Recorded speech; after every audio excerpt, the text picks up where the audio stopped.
What's good? What's good? What's goody, my peopleizations? What's goody, my peopleizations? So we got some interesting news, man.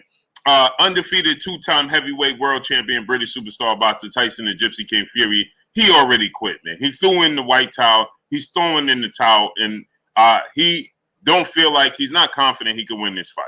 Okay, Tyson Fury has let everybody know that he has not been training much, has not been taking his fight serious.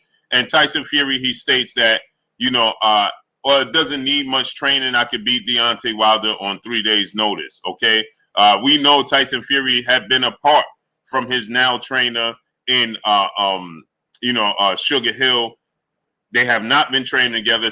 Tyson Fury says he took the time that he had away just to relax. Okay. He just recently started training, and we know this to be true. Why? Because his father, Big John Fury, he confirmed this. He already told us that he would love his son to just pull out of this fight, postpone the fight, because he's not focused, he's not tuned in, he's not locked in, and he has not been training. We know Tyson Fury has had some, a sense of, distractions. He had the situation with his newborn daughter.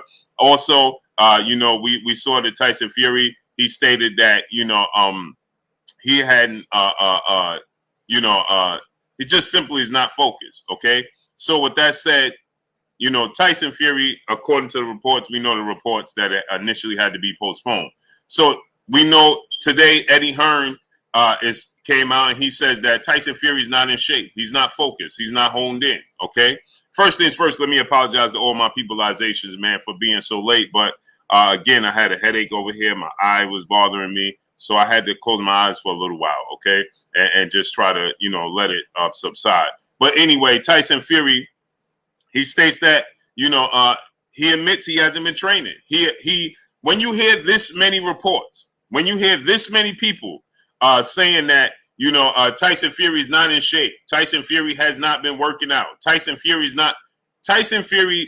those reports, just like you used to hear it with Mike Tyson, you would hear it with Adrian Broner, you would hear it with many other fighters, right? Oh, this fight is not focused. This fight is not training. This fight is not, you hear the reports, you hear the rumors, you hear, because it starts to leak out of your training. It starts to leak out of your team. So people start to hear the rumblings. They start to know. And then people start to tell people, man, this dude ain't training, man. This dude ain't focused. And it starts to get outside of your training, outside of your team, right? It only takes one person to tell one person outside the team to tell somebody, and it starts to run rampant. And for that matter, Tyson Fury confirmed it by saying he hasn't been training. Now, look how Deontay Wilder's focused. Look how Deontay Wilder's training. Look how locked in Deontay Wilder is. And for Tyson Fury to come out, we know he's not been training. You see the pictures, right? And you hear other fighters. You just heard another fighter that's a big supporter of Tyson Fury and a big detractor of Deontay Wilder, right? He just came out and said, man, Tyson Fury ain't in shape, man. He ain't ready. Okay, so we know the tons and tons of reports that we hearing in the background, Tyson Fury is not prepared. And Tyson Fury today, in the interview he did, he says that he completely is not, he took the time off. Okay, right? He said he took the time off to allow his, self to get, mentally healthy and things of that nature, and that he's always in shape and he only takes 3 days. Listen, like the great brother and trainer Deontay Wilder, Malik Scott, just recently said, Tyson Fury tells you exactly who he is. He tells you exactly what he's doing. It's us that don't believe him. It's the people that want to give him the benefit of the doubt because they want Tyson Fury to be at the top of the hill. Okay? So you don't take him at his word. He tells us exactly who he is. He tells us exactly what he's doing. Okay? He don't like Malik Scott said yesterday. He don't veer from who he is. He tells you who he is. And he has told us once again, Tyson Fury never told us anything but who he truly is. Period. He's never explained to us and told us anybody he is not. He tells us exactly who he is. So going into this fight, you can expect to see Tyson Fury not himself. You can expect to see Tyson Fury. He's already waved the white flag. Okay, I'm hard pressed to. I believe that Tyson Fury, once he had to sign this fight to fight Deontay Wilder in the trilogy, I'm telling you guys, right? You can tell a lot of people, and maybe you know people like this, but I know a lot of people like this, and I used to be that person myself. Okay, you get bored very easily. Okay, some people get bored very easy, and when you have a goal, right, it excites you, right? And when you don't have a goal, you're deflated. You like even kill. Okay, you just go through the motions.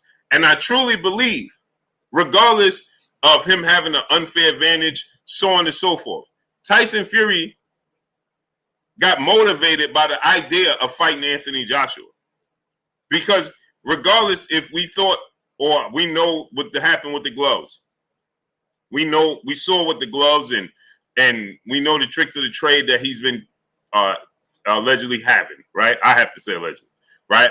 And we know everything that took place in the second fight. We saw the flappy left glove in the first fight. Regardless of all that, Tyson Fury is not motivated by Deontay Wilder trilogy fight. And he tells us this every single day. His father is telling us this every single day. His team is telling us this every single day.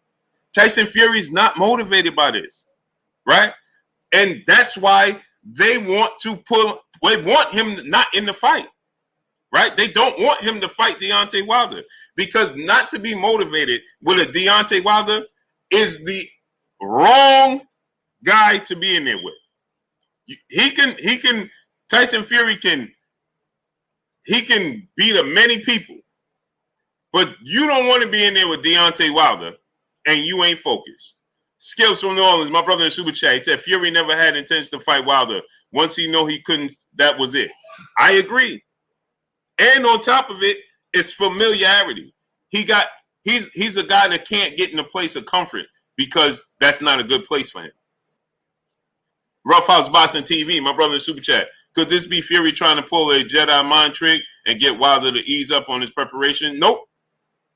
Again, Roughhouse Boxing TV. Tyson Fury has told us every single time who he is. He tells you who he is. It's up to us to believe him. He's never told us anything other than who he was.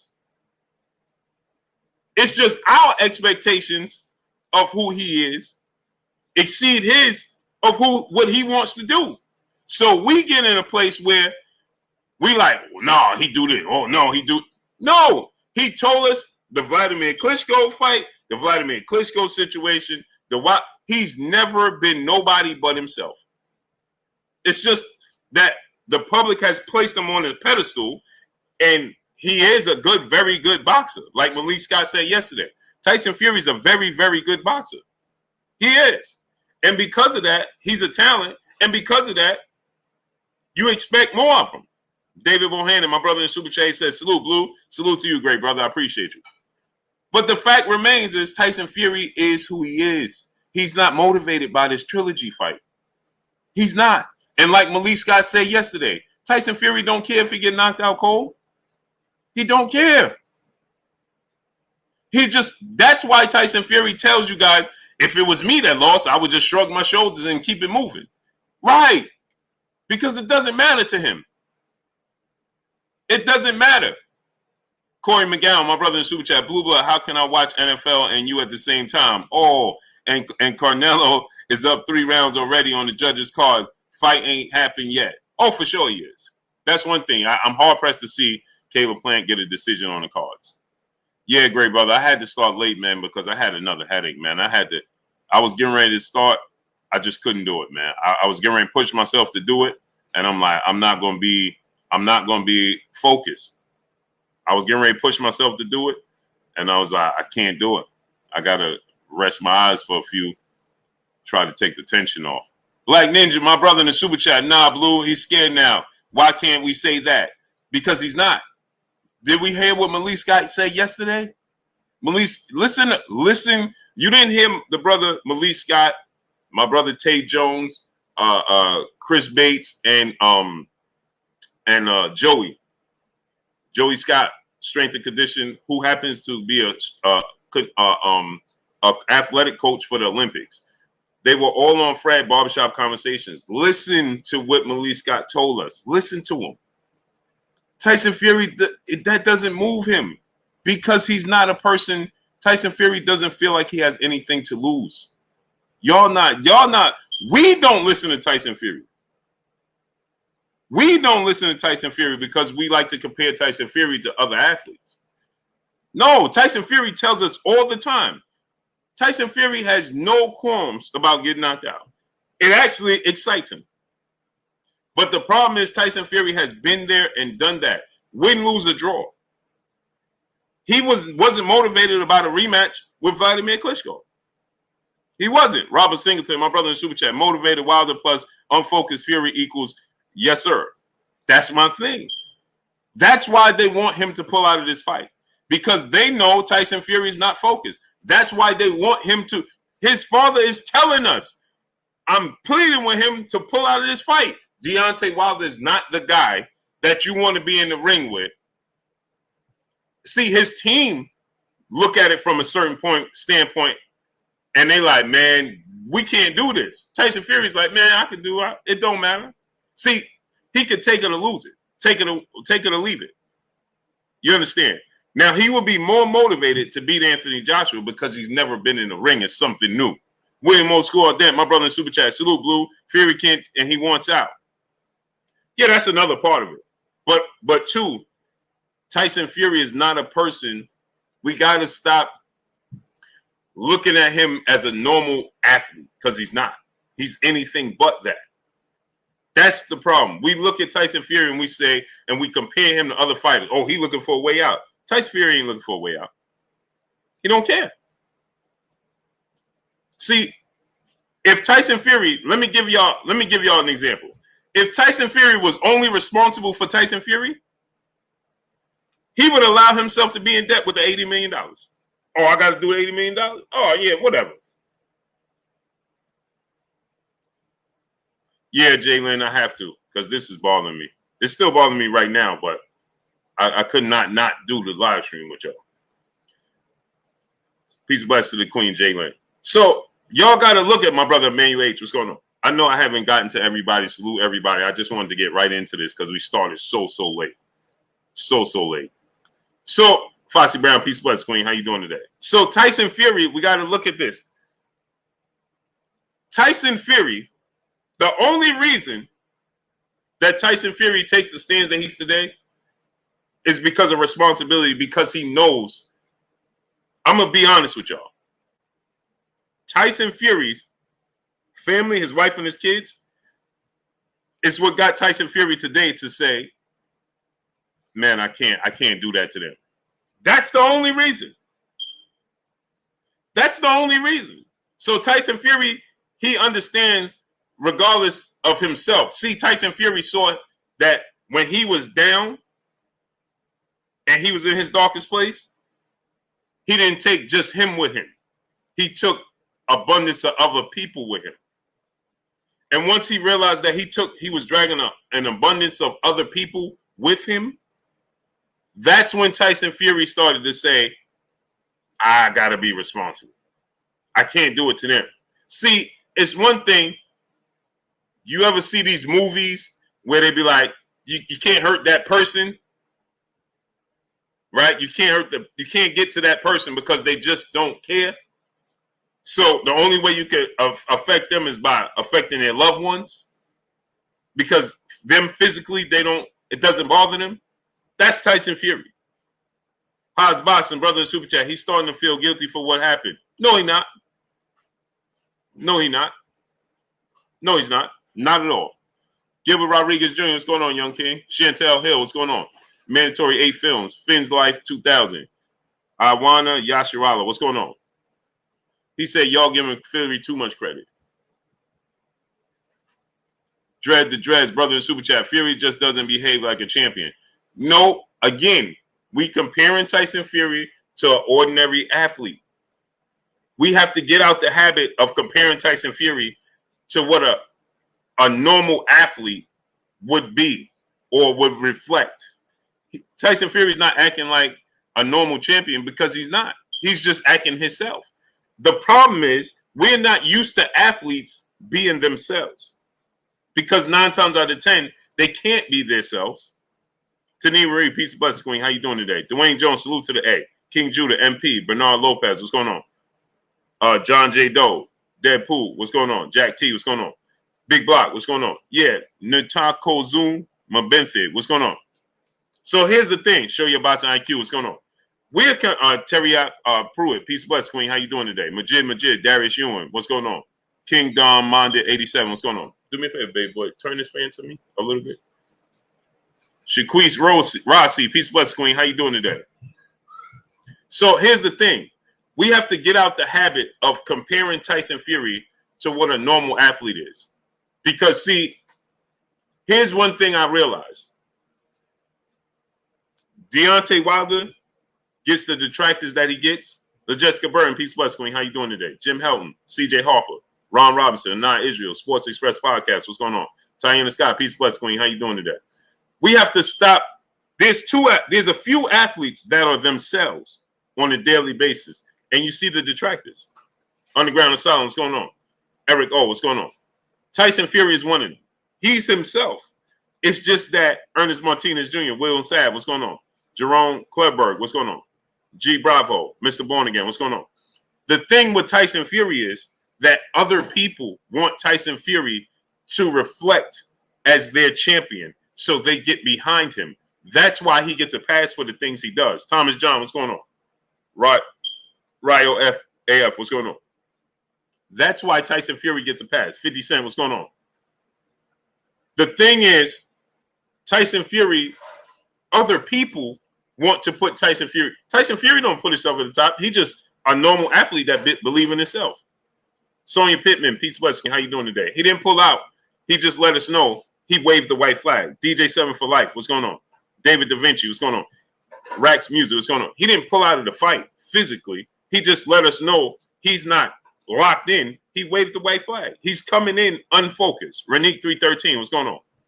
St. Louis Mick, G Bravo, what's going on? So we got to understand Tyson Fury is Tyson Fury. It's not Tyson Fury, TJ Boston Sports, what's going on? It's not Tyson Brick Falls, what's going on? It's not Tyson Fury that defends Tyson Fury. It's everybody else. Copper Aborigines, what's going on? Hector Rivera, what's going on? So it ain't Tyson Fury that get on social media. Tyson Fury don't even be on social media. Neil C, what's going on? It's everybody else that go to take the social media and they'll tell you, right? They'll tell you, oh no, Tyson Fury did. When have you heard Tyson Fury defend himself? Ricky Wan 773, what's going on? Charles Patterson, what's going on? When? So Deontay Wilder is himself, like Malik said yesterday, right? Omega Red, what's going on?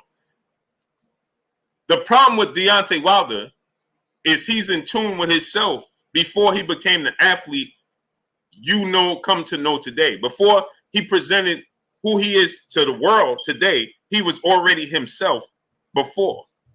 Mr. Punch-Out, what's going on? American Patriot 1776, what's going on? My brother Brian, New York, in the super chat, dropping that half a good on your boy Blue in the super chat. Salute, Blue, and chat. Salute to you, great brother. So here's the thing. Like he said, Deontay Wilder was already in tune with Deontay Wilder before it was presented to the world. So he's unapologetic.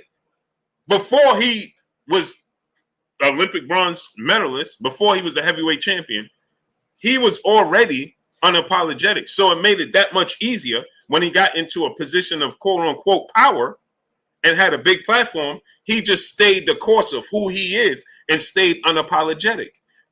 Again, Tyson Fury was who he was before he got into a position of power. It's just that the mass majority of people don't accept the person that Deontay Wilder is, or don't want that person that Deontay Wilder is to have that platform that he has. Tyson Fury, on the other hand, regardless of who he is, right? They want to place Tyson Fury as the figurehead. Jack T, my brother in the super chat, if Ichim was never undercover, he'd be amped. No, he wouldn't. He's the same guy. That's why we don't hear nothing about him with the other things. Y'all missing Y'all got to start understanding and believing Tyson Fury for who he is. Y'all need to start. When has Tyson Fury said something, right? And you like, man, that's in question. No, it's only in question to us because we have a whole different perspective of who he should be and how a champion should act. It's just like why people have the disdain they have for Deontay Wilder is because they want Deontay Wilder to act like a certain way. They want Deontay Wilder to make it rain in the club. They want Deontay Wilder to have 40 different women. They don't want Deontay Wilder to have one woman and respect her. They don't want Deontay Wilder to not show you the 10,000 cards. They don't want Deontay Wilder to not show you he's in the club. They don't want that.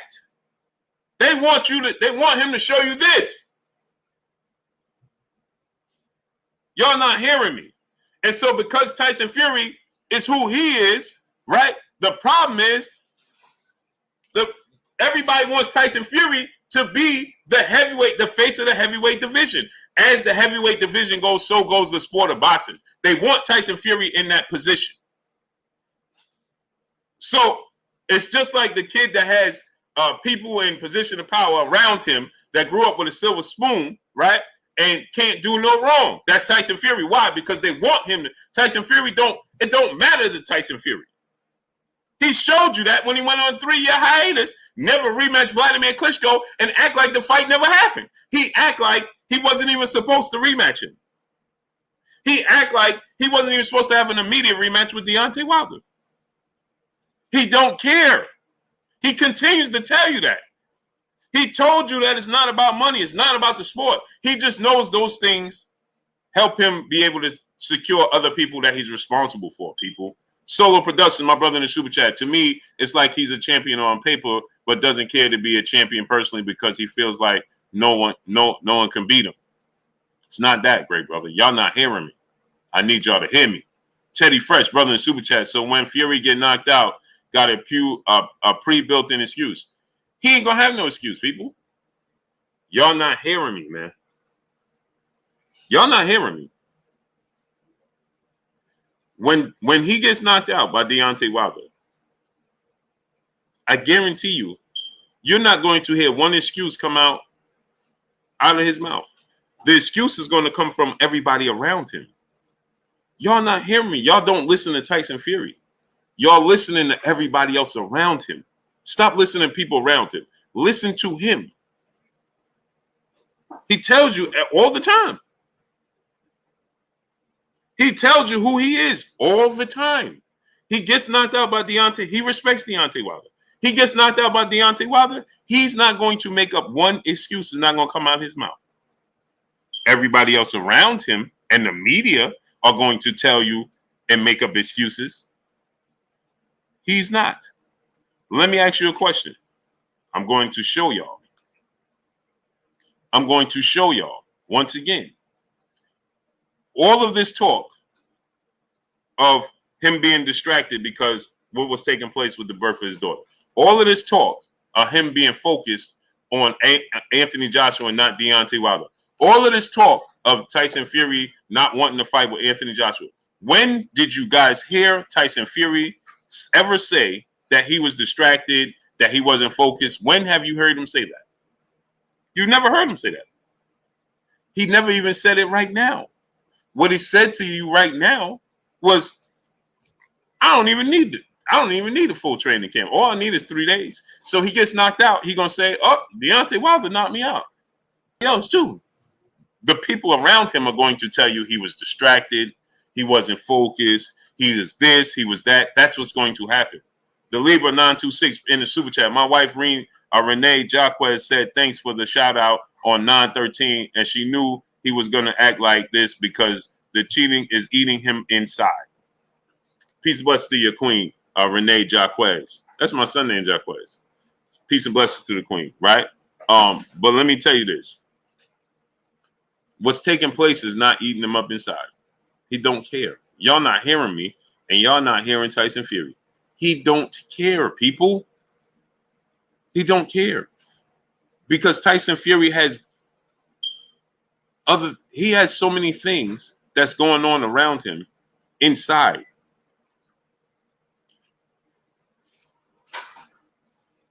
Y'all not understanding Tyson Fury, man. I understand him because I used to deal with some of the same issues, right? And when you get bored, it's like, whatever. You could walk away. You could walk out of a job and then never turn back because it don't matter. But when you realize that hurts other people around you is when you say, I got to be responsible and go back. Dwayne Johnson, brother in the super chat, dropping that half foot. Good on your boy Blue in the super chat. Blue, watch this. Fury's going to pull out. He want Wilder to fight someone else first so he can see if Wilder have made any improvements. Hopefully Wilder don't go for the bait. Blue, keep exposing him. Salute to you, great brother. It's not that. It's not that. It's not that at all, people. Jim Helton, brother in the super chat. He said, do you think Fury is going to be a danger to himself after he loses because his wife and kids will be secure and he'll have no more major challenges? That could be an issue. Now you hit the net. Jim Helton. Now you're hearing me. Listen to what my brother Jim Helton said. Now you're hearing me. See, y'all didn't listen. Let me explain something to y'all that he said. And it appealed to me. He said,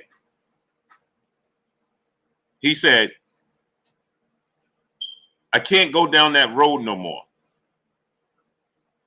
Not just because of what it was doing to him, but what it was doing to what it was doing and the effect it had on the people around him, right? Right? Now get this. So he said he needs to have these challenges. He needs to have these challenges, right? Understand this. He needs these challenges to motivate him, okay? Once he got into a place with Deontay Wilder, it's a place of placency. We are looking at it from a competitive standpoint.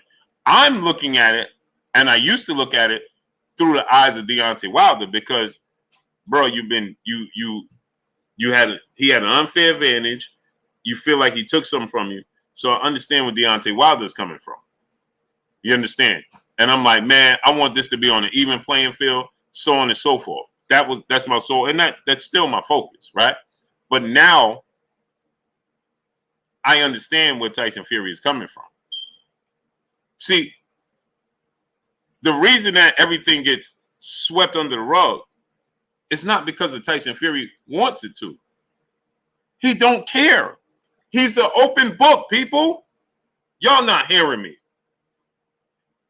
He is an open book. He tells you everything that he's been through. He tells you everything he's been that he did. He tells you he don't hide anything. And the reason he don't hide anything, because it don't affect him. He tries to bring it down because of the people around him. FBA 7B1, my brother in the super chat, dropping that half a good on your boy Blue in the super chat. Fury better at least try hard to make it entertaining. Keep up the great work. Oh, he's going to try to make it entertaining for sure. Oh, he's going to. Physically, he's not where he should be to compete with Deontay Wilder. He's going to try, but physically, to be able to even this motivated.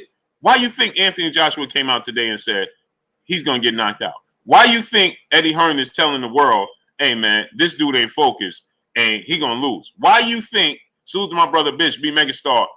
If you got sons, daughters, nieces, nephews, little cousins, friends with little kids, have them subscribe to KK Pinson TV. Again, have them subscribe to KK Pinson TV. My brother, Bish, B Megastar's Little Princess channel. Let's get them all the way up. I want them to be as successful as possible. Bish, drop the link. So now, y'all have to think about this, right? Why do you think his father came out and said, hey, we need to postpone this? Why do you think Ricky Hatton came out a few months ago and said, I hope he buckles down and focus? It's not that Tyson Fury thinks he thinks he could do this. He truly believes he thinks he could do this on 3-day notice. That's just who he is. Remember, when he first said he was coming back. He said that he told everybody, "Oh, I'm going to be this, this, and this at this time," and everybody told him, "What? No, you're not," because he's not normal. He told everybody, "I'm coming back. I'm gonna fight this." Huh? No, you need a few tune-ups. Shakise Rossi, peace, bless, Queen. Mitch, my brother in Super Chat, the wife in New Edition is the only reason he fights. Great brother, please say it again.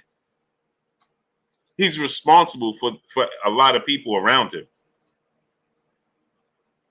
Mr. Punch-Out, Jay Quest, Reign of Neon Patals, Peter Von Arts, Rome Farrat, what's going on?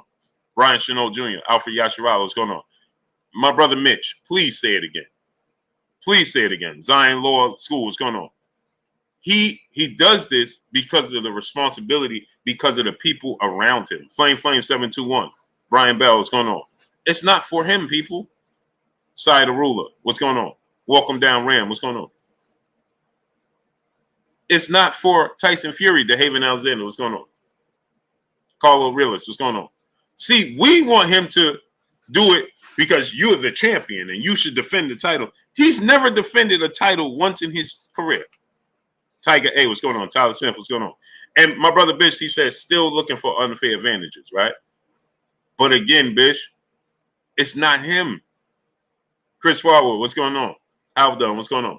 It's the people around him that want him to be successful because they want him to be in a certain place. Woke the Truth, Rojai, Ratchet since 91, Copper Aborigines, what's going on? Vibes Cartel, Adam Quinmons, Von T, what you talking? TV, what's going on? My brother, Mr. Shelton in the building. Y'all not hearing me, right? So it's the people around him that need him and want him to be successful. It's not him. David Da Vinci, what's going on? Arthur Levent, what's going on? Young World, what's going on? Are y'all following me? It's just like, let me give y'all another example because maybe y'all missing my drift. PGH Big Dog, what's going on? Messiah Yashua, what's going on? I need y'all to do me a favor. We got 900 people here, 930 people. We should have 930 likes. And I know we are nowhere near close to that. Ari Ryder, what's going on? Ballin' Status 84, what's going on? Stick and Move, what's going on? Mr. J8531, what's going on? Christopher Williams, Larry B, what's going on? Kareem Ebanks, what's going on? We got 930 people. I know we are nowhere near that. Smash the like button, support the channel, support the grind. Wipe your feet before you come inside. Ring my doorbell before you walk in my house. Mr. 1609, Kick Science Social. That's me. Vasa Music, what's going on? Flo Green, what's going on? Appreciate you. 600 likes. Big Len 20, what's going on? Arnold Brown, Prince Bullies, what's going on? Tyanna Scott, Peace Bless Queen. Trich Pack, what's going on? 25, what's going on? C99, what's going on? Get the likes all the way up. OG Square God, what's going on? King Third Eye, Arnold Brown, what's going on? So here's the thing, right? I'm going to give y'all an example. Michael Hawthorne, Juan Gonzalez, what's going on? Remember this situation where we had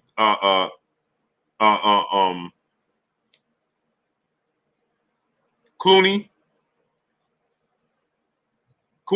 right? In the position where he was getting ready to fight Larry Holmes. And they told him, they said, we need you to say this, this, and this. And he was like, I'm not saying that. And they said, yeah, we need you to say this, this, and this. They were building him to be a certain champion. Charles Patterson, what's going on? Because they wanted him to be in a position that he wasn't looking for. He just wanted to box. They were trying to put him in a certain position where he could represent a certain image. So when Jerry Cooney fought Larry Holmes back in 1982, they were telling Jerry Cooney to say this and act this way and be this kind of way. That's not what Jerry Cooney wanted to do. Jude 12, brother, Super Chat. Fury's not above cheating again. And the hat trick, Wilder needs to be careful. Oh, for sure. For sure. Glenn Bly, what's going on? Remember that? So they wanted Jerry Cooney to be a certain kind of way to represent a certain kind of image. That's not what he wanted to do. That's what they wanted him to be. Tyson Fury is who they want to be here. They choosing him to be Simba. He didn't choose the position. He just want to box. And he tells you that every single day he does an interview. All I want to do is box. I don't care about the belts. He's never cared about the belts. He never defended the belts. He doesn't care. So for him to tell us in the interview, we need to start believing him. Black Superman 00Z, what's going on, great brother in Super Chat? Dropping that half a duh on your boy Blue in the Super Chat. Yo, Blue Blood, it's whack at here in this Tyson Fury cheese. I mean streets. LOL. Yeah, man. Which channel? What's going on? Copper Aborigines, Ketty Peace 504. What's going on? Okay, Ray Finney, what's going on?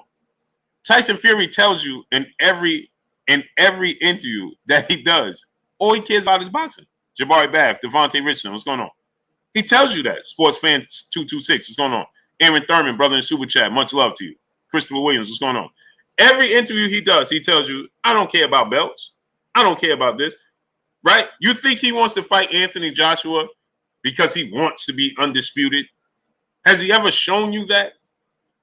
Norfita Cole, what's going on? Bosingo, what's going on? Christopher Williams, what's going on? Has he ever told you that he wanted to be undisputed, the accolades in the sport of boxing? No, he's never told you that. Timor say 85, what's going on? There's certain things that happens with Tyson Fury that motivates him to come back.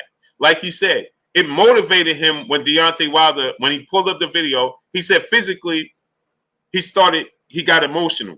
His wife was feeling a certain kind of way, family was certain. He knew he was letting the people down around him. So he said, I got to do something different. Not because of him, because of them. So he started to get in shape. And he said that what motivated him is while he was jogging, he saw a video and Deontay Wilder say he's done. That was the light bulb he needed. That was the motivation he needed. You understand? That's what he needed. James Diamonds, what's going on? Natty Driver, Orlando Palmer, what's going on? That's what he needed. That's the motivation. Windy City A, what's going on? Right? And so once that clicked, he said, oh, I can do this. That gave him, I'm about to tell y'all. So now think about this, right?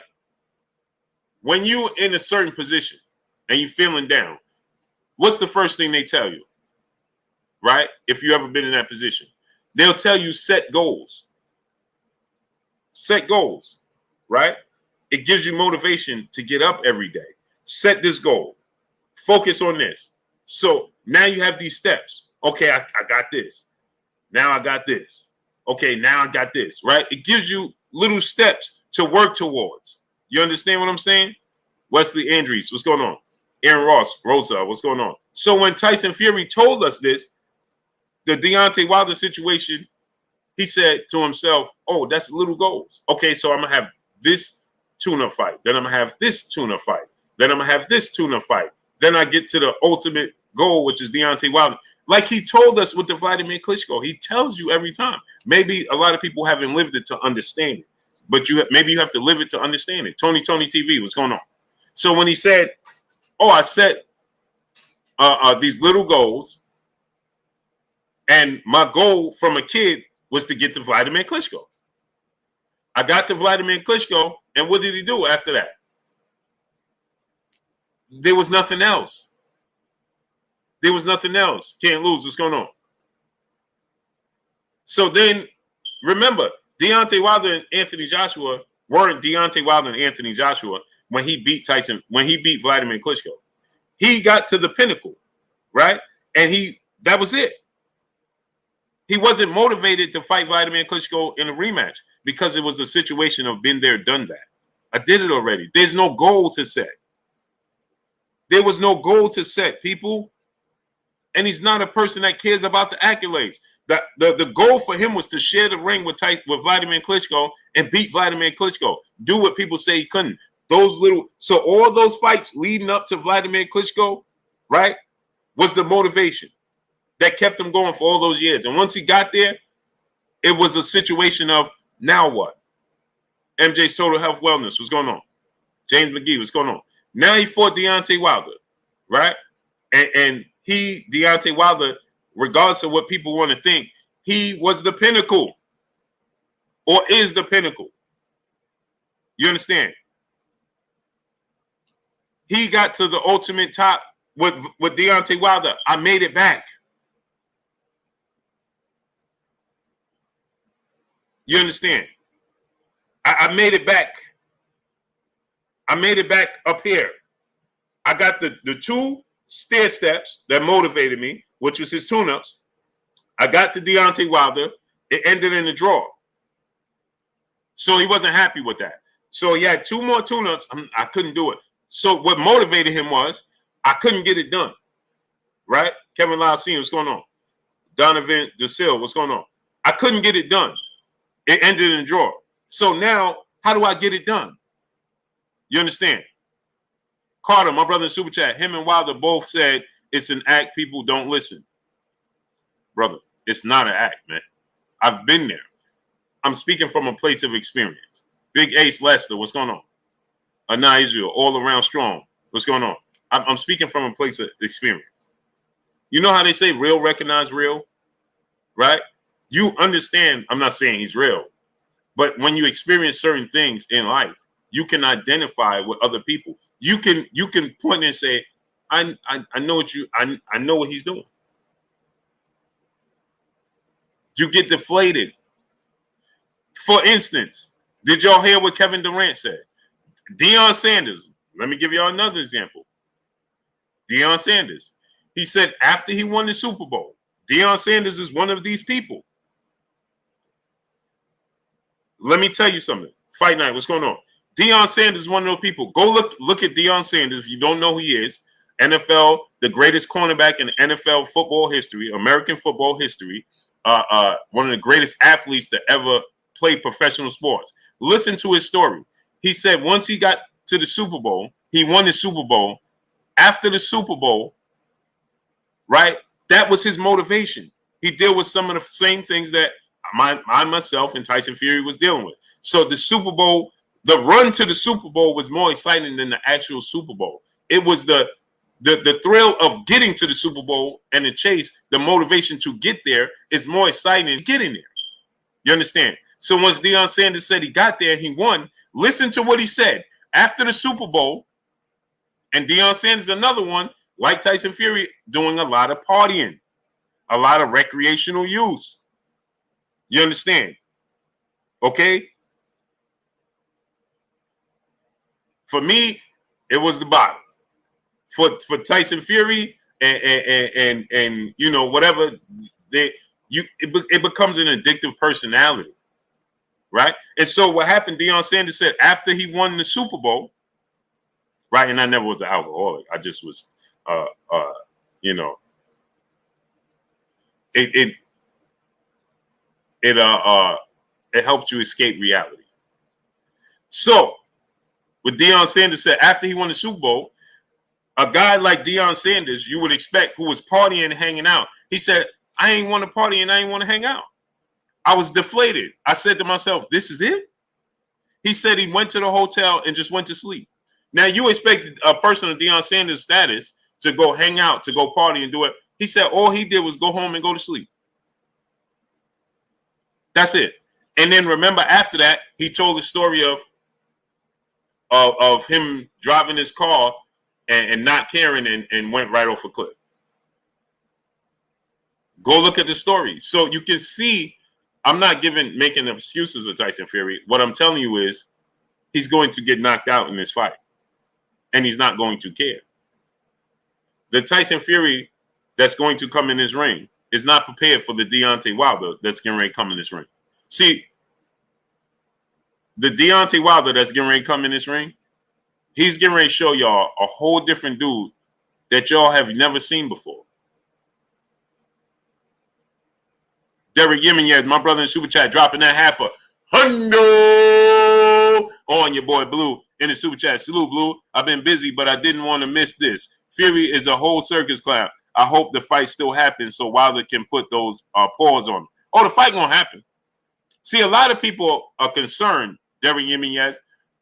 They're concerned that he's not going to get to the finish line because of what they see and what they know behind the scenes. They're telling us this every day without telling us, and we're not listening. They are concerned with his actions. They don't know.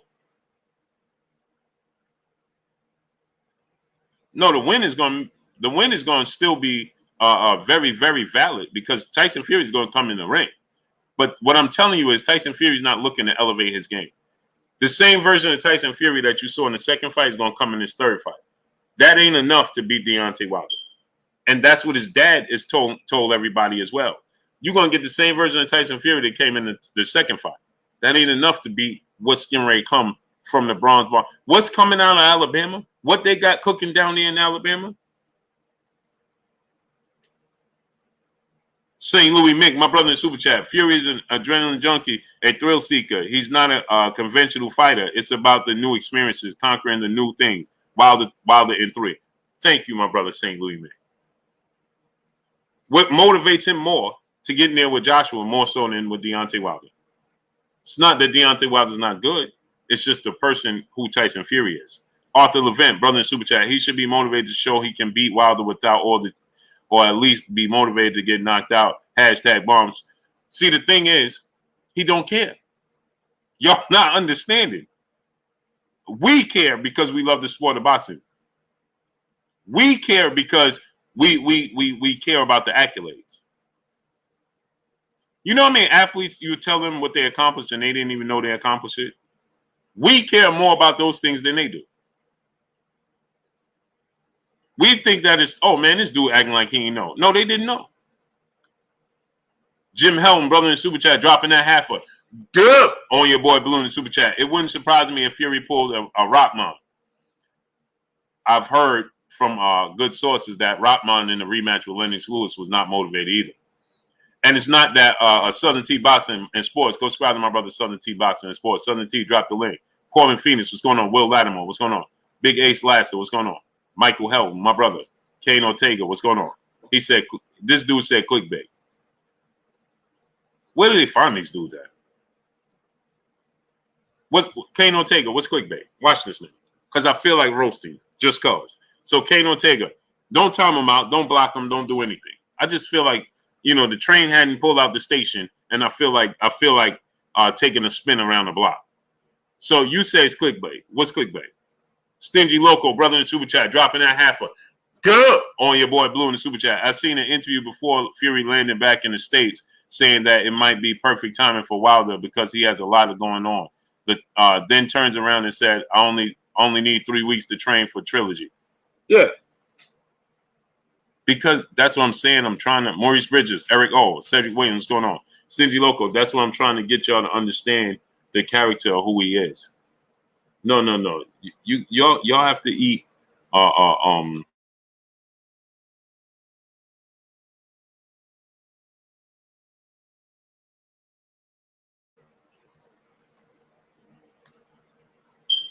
Percy Moore, my brother in the Super Chat. He said it's how Blue can repeat verbatim what was said from fighters, promoters, and come with facts from doing his research, and polls still have doubts, and people still have doubt. Yeah, you can't make this up, Percy Moore.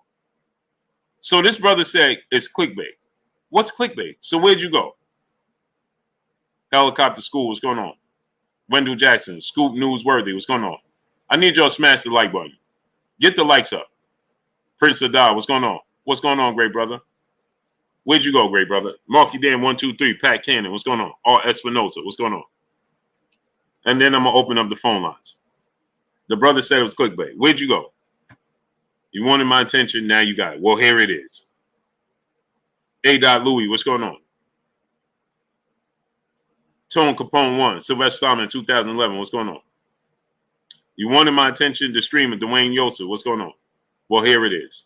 Come on, let's come with it. He said that I'm clickbaiting people. Smash the like button. Get the likes to 1.1K. Deion Smith, T. Scott, Alexander Williams, Nelson Armstrong, what's going on? So come on, great brother. Where'd you go? BFM Cuddy, what's going on? Where'd you go? Now, see, don't disappear. Knox 2K, what's going on? Steve Austin, what's going on? Don't disappear. Don't disappear. Buki Brown, MKL, what's going on, great brother? R. Espinoza, what's going on?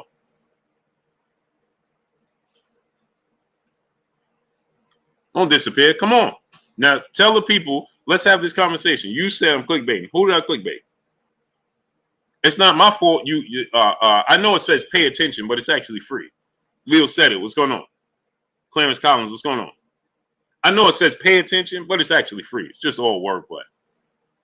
And since you read the title and couldn't pay attention, then you said I'm clickbaiting. Clickbaiting who? I don't have to clickbait anybody. So clickbait who? Now come in here. Where'd you go? Baby Metal De Jesus, what's going on? Dizu, what's going on? He said, do I have excuses ready for Deontay if he loses? If he loses, then he will lose to the better man. What excuse do I need? I didn't have excuses before. Why would I have excuses now? Madison Griffin, what's going on? Via Ferrer, what's going on? You on the wrong platform. Skills from New Orleans, what's going on? I'm going to ride with Deontay Wilder. R. Stokes, what's going on? Till the wheels fall off, and the wheels fall off. I tell him this all the time. He could tell y'all this. I'm going to ride with him till the wheels fall off. When the wheels fall off, I'm going to help him put them back on. We're going to ride again. So what you talking about? You're on the wrong platform for that, bro. That don't work over here. Sounds good.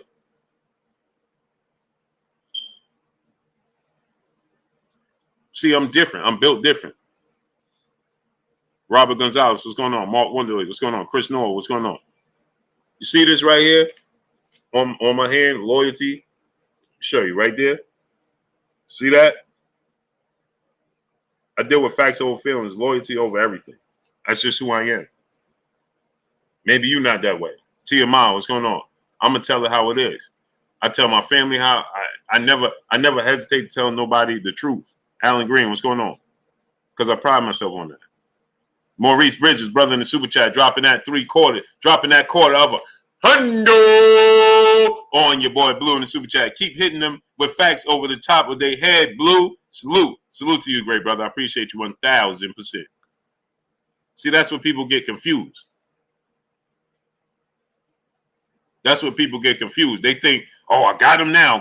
No, I don't got nothing. You ain't got nothing now. Because I am who I am. And I'm always going to stand on my square. It is what it is. I deal with loyalty over everything and facts over feelings. That's how I live my life in real life. MJM Fox, what's going on? Daniel Reeves, what's going on? That's a fact. Rel Dance, what's going on? Candy Bad Guy, what's going on? Sports Fan 226, brother in super chat, dropping that on your boy Blue in the super chat. Salute, Blue. I listen to you at work, so I can't really be on my phone, but I support by hitting the like button tonight. I contribute to you, big ups. I think Furious scared of Wilder because he said it, not old media. Yeah, see, the thing is, Mailman Mike, what's going on? Rob Montgomery, what's going on? The thing is, he's not, just like Malik said, he's not afraid to get knocked out. He's not afraid of Wilder at all whatsoever.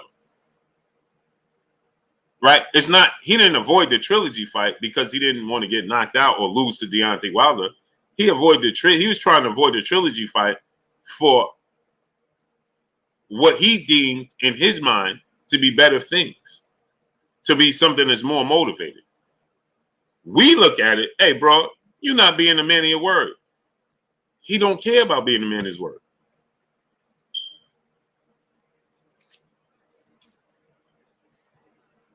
He looks at it. Chris Norwood said clickbait for real, for real. Okay, Chris Norwood, what's clickbait? Boston Dad, what's going on? What's clickbait? Chris Norwood, what's clickbait? William Old School on Deck, my brother in super chat. Blue, Wilder is my guy. Win, lose, or draw. Facts. And let me tell you why. See, a lot of people may not understand this. Dark Truth 2, what's going on? Just like the brother said, we just had 100 people drop. 100 people? 130 people just dropped off? TR, what's going on? TD Harden, what's going on? 130 people just dropped off at once? Smash the like button, people. Get the likes to 1.1K. Hey, don't time them out. Don't block them. Don't do nothing. Tracy Mason, what's going on? Quincy Carter, brother in super chat. Blue, when is Triple G? Man, Triple G should. How does Triple G still have a belt? Quincy Carter. How does Triple G still have a belt? Marcel Ortiz, what's going on? How does Triple G still have a belt? How? Impossible. Shouldn't it be impossible?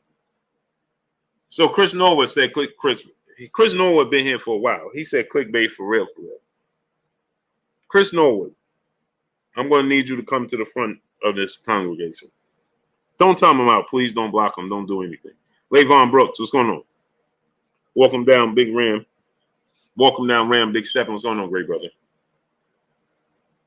The brother said, clickbait for real. Come on, Chris Norwood.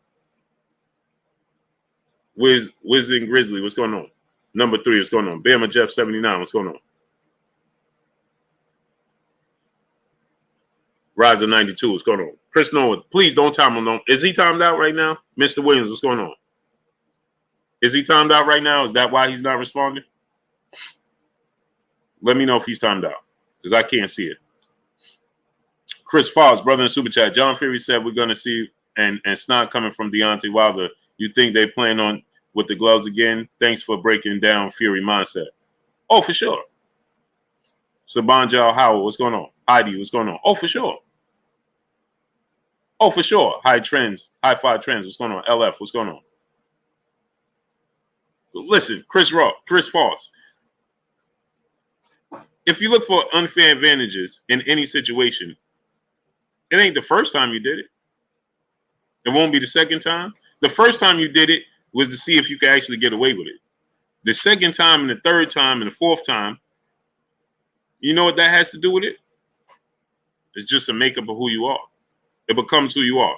You know, you ever see in movies and they tell you, and once you do it once, man, you know, you realize how easy it is to get away with things, then you'll do it again. Big Tastes Clay Smith, what's going on?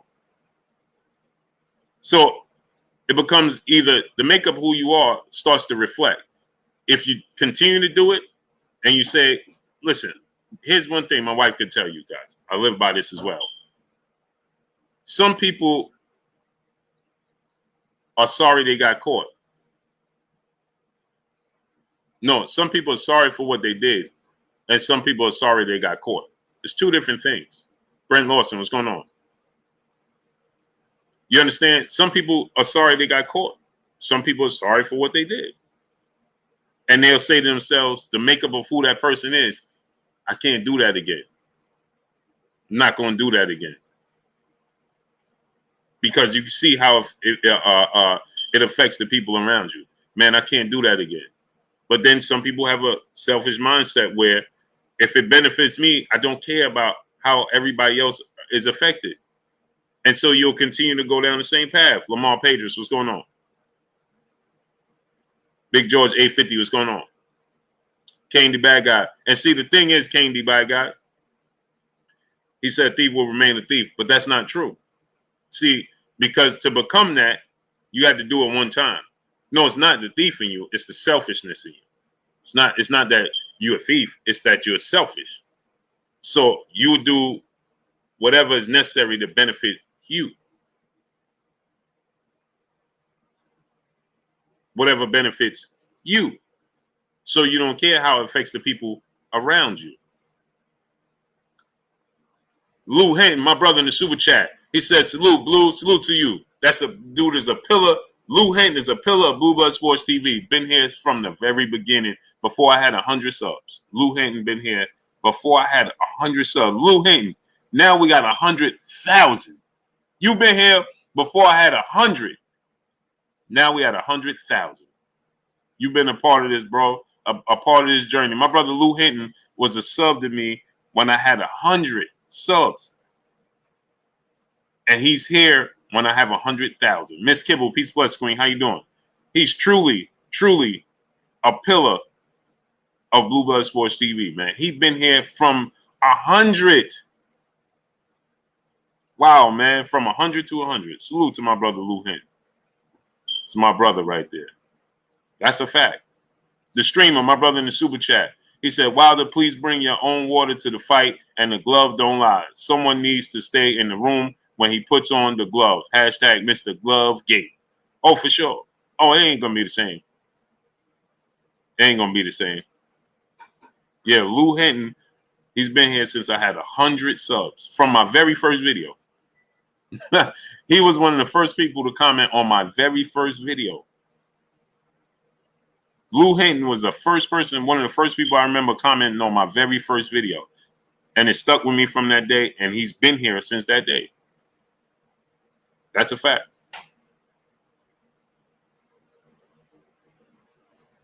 That's a fact. He was one of, I had 15 comments on my first video, 15 comments, and he was one of them. And he's been there ever since. So Lou been here. We've been doing this now for 5, 6 years, almost 7 years or something. And he's been here ever since. Brent Lawson, what's going on? That's loyalty. You see what I'm talking about? Professor X, what's going on? Man, I don't even. My first video was about it was something about Floyd Mayweather, I think. Yeah, it was Floyd Mayweather, Andre Berto fight or something like that.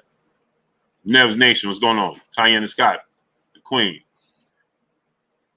Yeah, I think it was Floyd Mayweather, Andre Berto. It might have been Floyd Mayweather, Manny Pacquiao.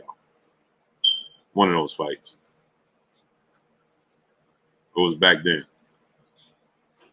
Harry Villafane said, it sounded like a bunch of excuses to me. Of course it would.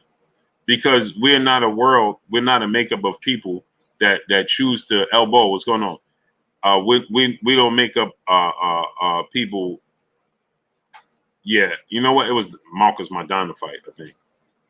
No, it was the Pacquiao fight. It was the Pacquiao fight. Yes, of course it's going to sound like a bunch of excuses because we're not created to feel our pain of thy neighbor. D Brown, Young Bruce, what's going on?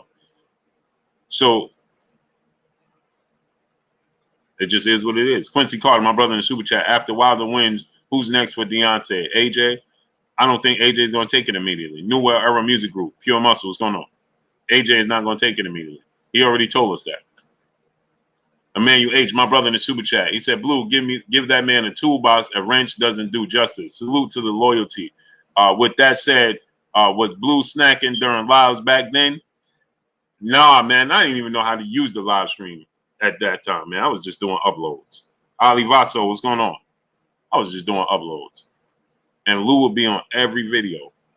That's what's up, Lou. Appreciate you, brother. I appreciate you. We just had 100 people drop off again. Smash the like button. Get the likes to 1.3K. Then I'm going to open up the phone lines so I can get y'all opinion on this. I'm going to see if the historian coming through. I know I started late, and I know he does the great brother Stormy B-Man as well on Thursdays. 205 Entertainment and more. What's going on?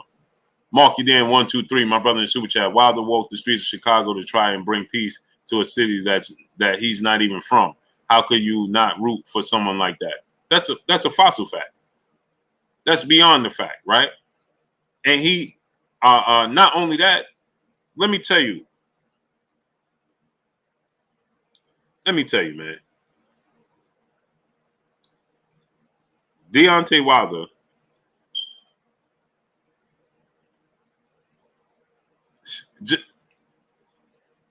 I'm trying to see how I could put it. Bro, the dude is so genuine. It's amazing, bro. It's like if you heard when Malik said this yesterday, it appealed to me so much because Malik said he opened his heart to the world and they ain't do right by it.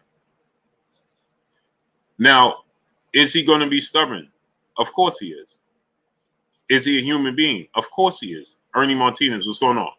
You saw Malik say that that Chris and Bates would get into arguments with him because they trying to tell him that he got to leave. He can't super tax. What's going on? Supreme tax. What's going on? He can't stay and sign everybody's autograph. Did I not tell y'all what he did at the Sean Porter, Mikey Garcia, Errol Spence fight? That just validated what I told you, right? It took him an hour and a half almost. We walked from the seats of the Errol Spence Mikey Garcia fight just to get to the back where the car was. It took him an hour to get there because he stopped with people that was coming down in the rafters. He was walking past. Obviously, you can't miss him. He's 6'7", right? And he's Deontay Wilder. So he's walking past, And people, the fight is over. So it's clearing out. Skills Hatchet, what's going on? Seek Wisdom, what's going on? D Brown, what's going on? So it's clearing out, right? And so he's walking, he's leaving the arena. En route to leaving the arena, it's me and Ellie Setback are recording them. Only 2 media members there. Recording them, and we walking. People saw that he was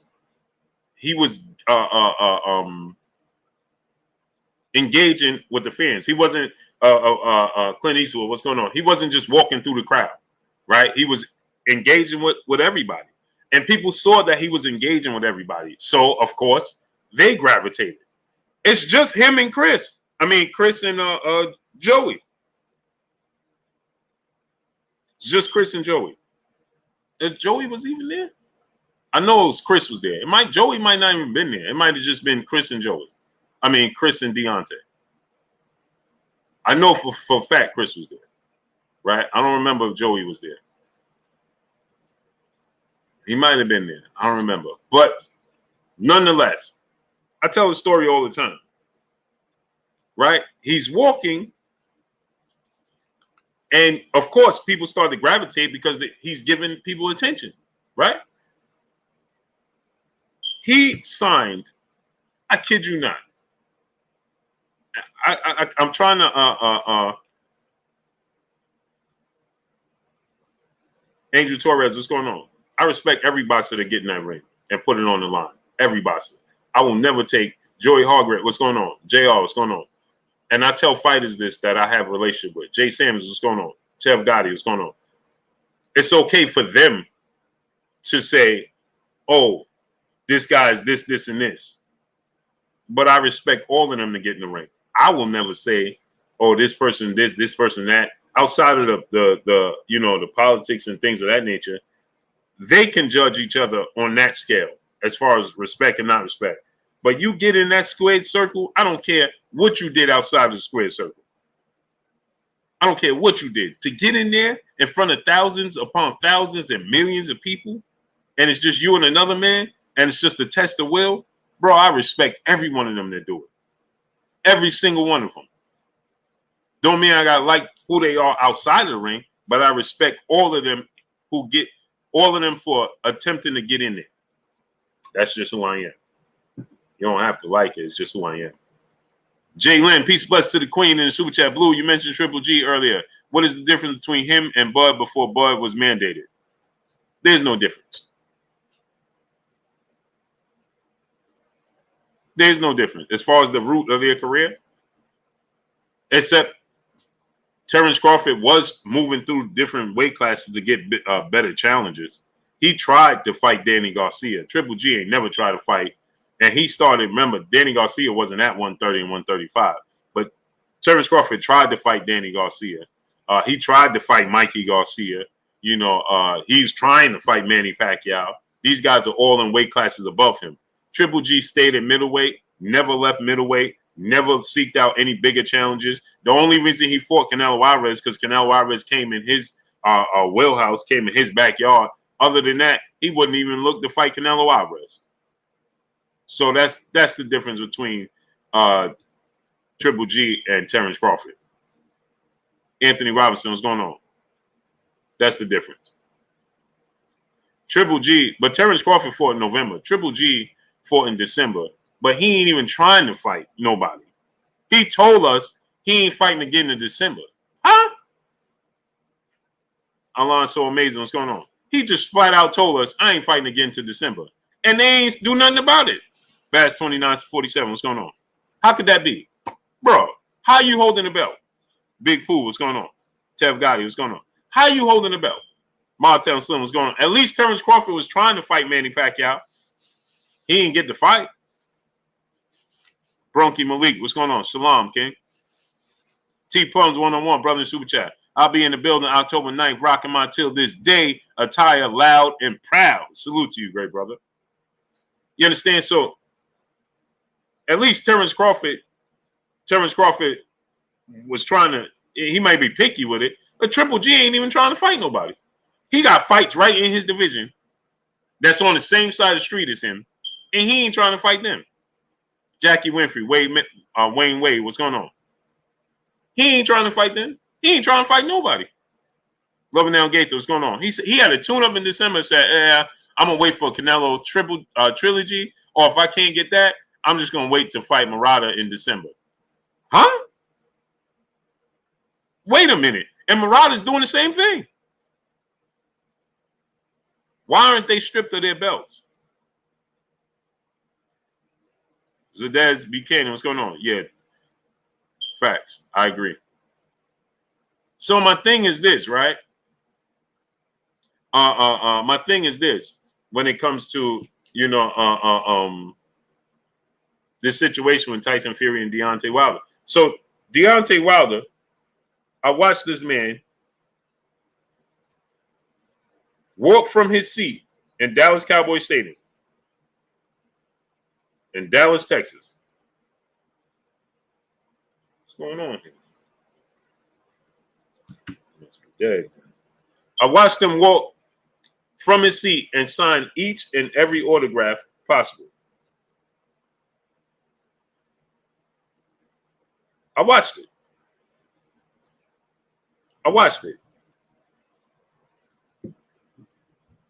Took him an hour. He engaged with every single person. Every single person. How could you not respect that?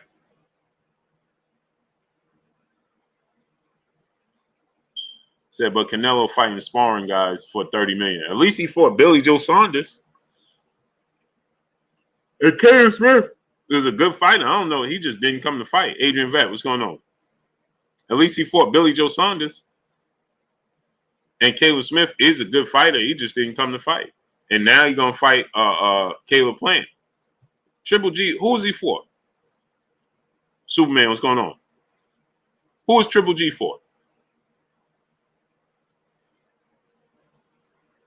I bet you don't even remember the guy's name he just fought. That's me. What's going on? Nobody remembers the dude's name he just fought. I mean, let's be real here. He didn't just fight Danny Jacobs. I don't even know the dude's name. Brian Noble. Yeah, I know the historian. He's probably on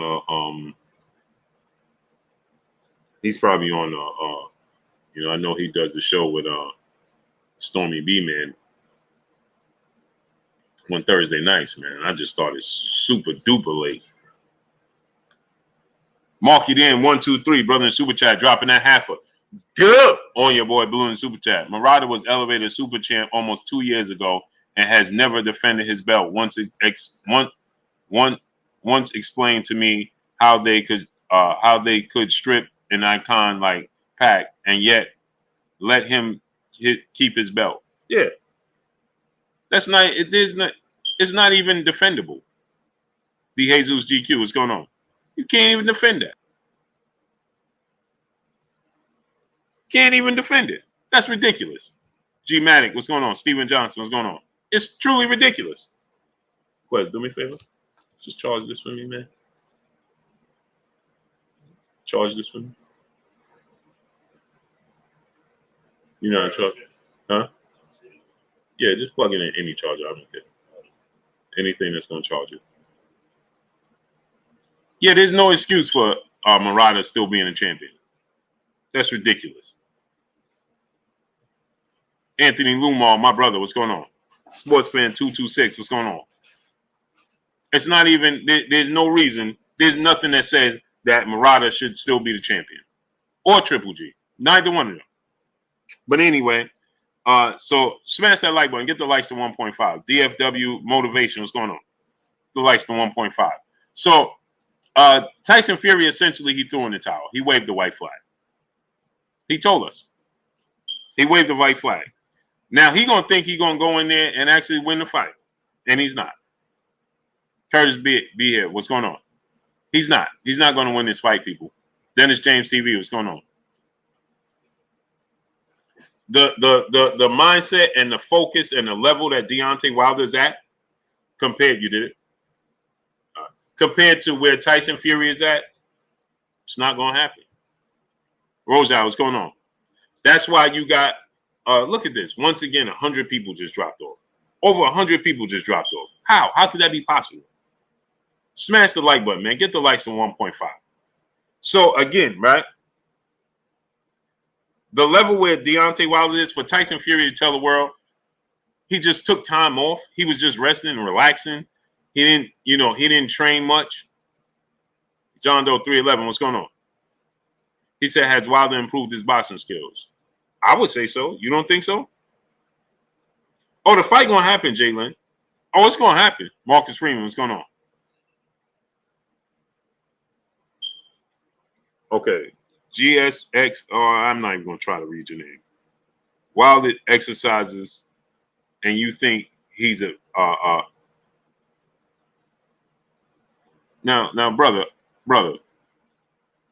You said Wild exercises, and you think he's a better boxer, brother. What are you saying? Look at this comment.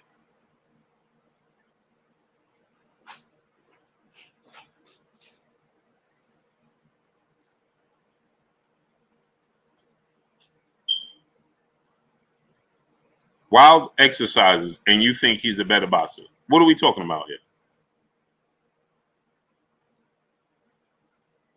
You're so eager to type against Deontay Wilder that you're not even spell checking. You're not even reading what you're putting out. Victor Man, what's going on, great brother? In the super chat, he said, "I will be dropping 30K at Caesar's Palace on Wilder. Do you think he wins?" Oh yeah, he's gonna win.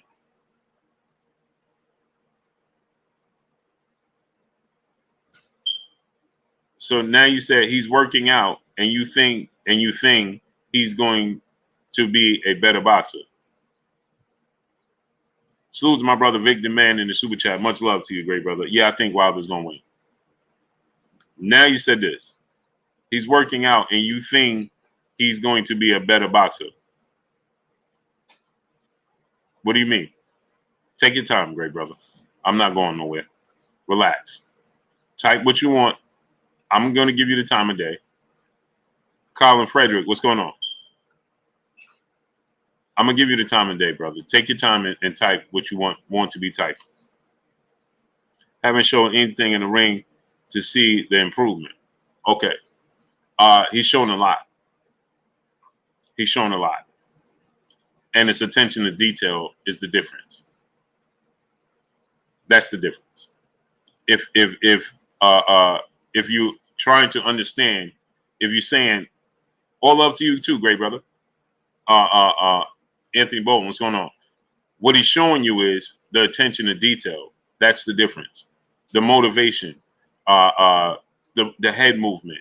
Okay, he's never shown you that in any training. There's plenty of training clips. I put training clips of him out. Jeezy Blood, what's going on? Right, I put clips of him training out. Right, and you can clearly see. You watch those training clips. Here we have 100 people dropping off again. Frank Yu, what's going on? Earl Perry, what's going on? Look at those clips. Use side-by-side clips and comparisons, and you can see a difference. Now, obviously, Clark Boston, what's going on? Obviously, Victor Colon, what's going on? We have to see that in the ring. That has to translate in the ring. Clearly, you're right. We only see in training footage, but attention to detail, and you can see the growth, right? Or the attempt to grow. He's moving different, okay? He's focused on hooks. He's doing stuff that he's showing us that don't even go. That's not even the extent that he's practicing on an extensive period of time. We only seeing the little clips. Imagine what he's doing. He ain't putting out little clips of him using head movement, right? He's not putting out clips of him using head movement and hooks and things like that, and then going back and doing what he's normally doing or what he was previously doing in the past.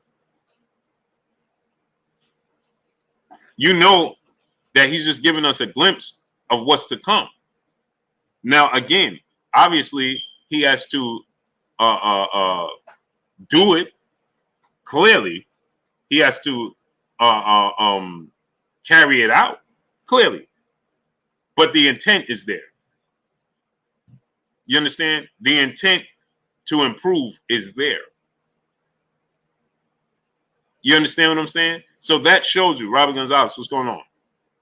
That shows you, like you see, we used to watch Floyd Mayweather. Let me give you another example. We watched Floyd Mayweather train. But when he trained for Manny Pacquiao, you saw him doing things you normally didn't see him do, like chopping wood again, like doing weightlifting, Jelly Bean 4280, what's going on, right? Chopping wood and doing different things and we saw those glimpses, but that's something he's doing on a regular basis to prepare himself for the Pacquiao fight. You understand? So the intent to get stronger for Floyd Mayweather was clearly there. Official Josie Joe, what's going on? He said Wilder can't deal with Tyson Fury weight. It had nothing to do with boxing skill. Okay, so we're going to find out. His weight played a major part, I'm sure. But he also hit the deck twice. So that means he could put him down. So his weight wasn't that much of a factor. It was how he delivered his punches. So it did have a lot to do with skill. David Freeman, what's going on? Skill played a major part because it's how you deliver the punches. It's how you maneuver to get your punches off, right? AB, what's going on? You understand? So skill did play a part because he was able to put Tyson Fury down twice.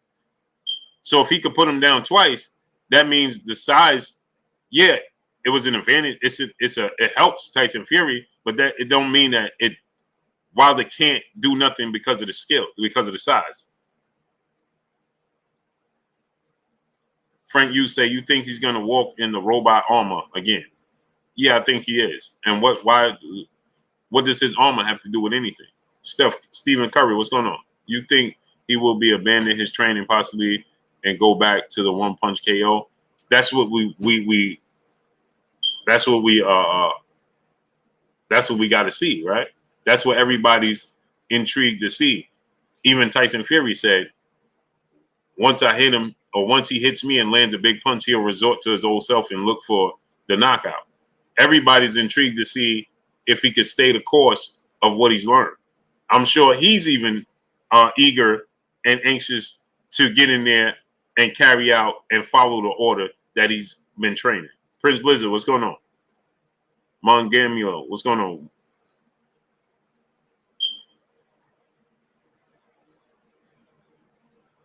You understand what I'm saying? Shaq Bellhor, Jeremy 2684, what's going on? Robert Rich, what's going on? You understand what I'm telling you?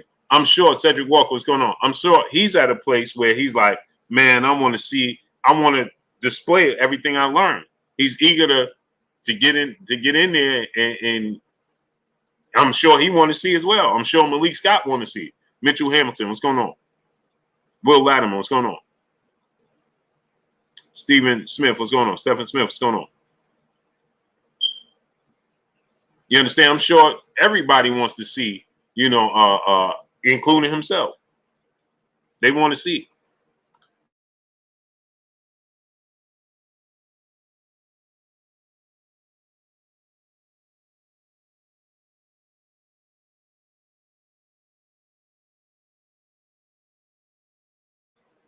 Willie Wynn, what's going on? Big Walt Parker, what's going on? Geo James Khalil 98, my brother. Cutlass Styling Company, what's going on? Unique Business, what's going on, great brother? Experience, what's going on? Thank you, great brother. The number is right there on the screen. It should be on the screen.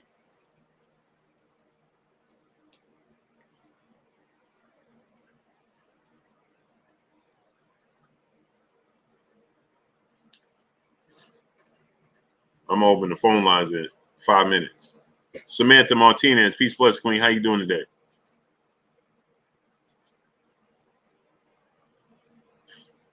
Victor Griffin, what's going on? Samantha Martinez, man, if you're gonna promote what you got going on, you can at least support your boy Blue.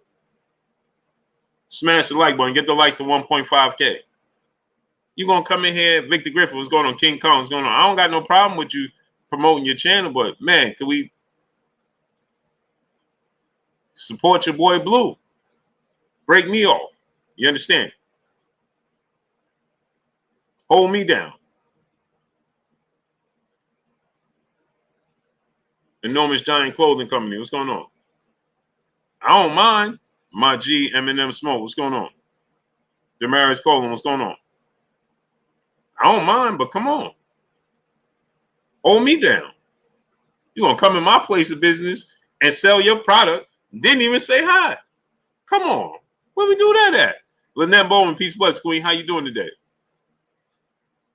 Nick J, peace, bless, Queen. How you doing today? Woke the truth. What's going on? Right?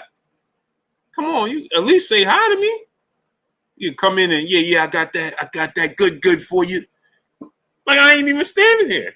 You're going to step right in front of me.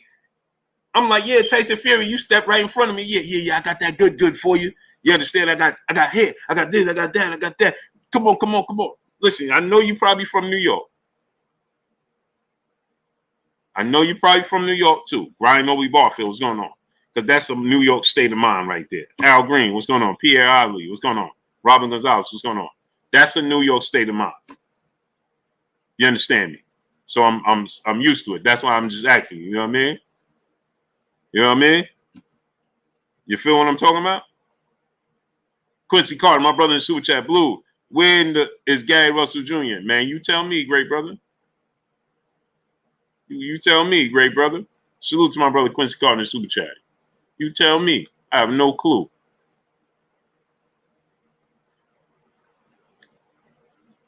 Quincy Carter, my brother, back in the Super Chat. Samantha tried to sneak an advertisement. No, she didn't even try to sneak it. She came right full steam ahead. She didn't even try to pretend.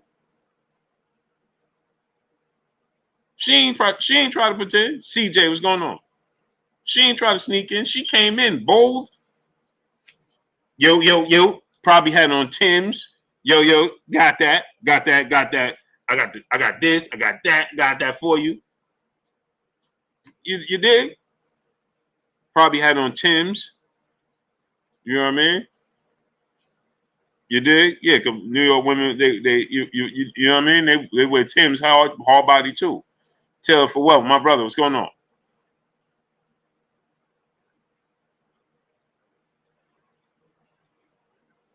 You know what I mean? Stephen Smith, my brother in the Super Chat, much love to you. Shamar Rasham Shalom, what's going on, great brother? You dig what I'm saying? She probably got on Tim's, came through. Yo, got that for you. Eric Pryor, what's going on? Rax Music, what's going on? That's a New York state of mind for you right there, boy. There she is, Queen in the Super Chat. Samantha Martinez, peace of blessings to you, Queen. She said, what up, Boo Buzz Sports TV, IG. Look at her, IG, Semi Sounds. I got edibles. I got card. look, she got it all. Tell him, Sammy. Tell him, Sammy. She said, what up, Blue? IG, Semi Sounds. I got edibles. I got cartridge. I got it all. Tell him. Peace and blessings to you, Queen. Peace and blessings to you. Appreciate you. Appreciate you, Queen. Much love to you. Much love to you. Go support her. Go support her channel. Go support. I respect the grind. The grind don't stop. I respect it. Her IG is Semi Sounds. Go support Semi Sounds. SEMII Sounds on IG. Go support her, Queen. Go support. I respect the hustle. I ain't mad at you.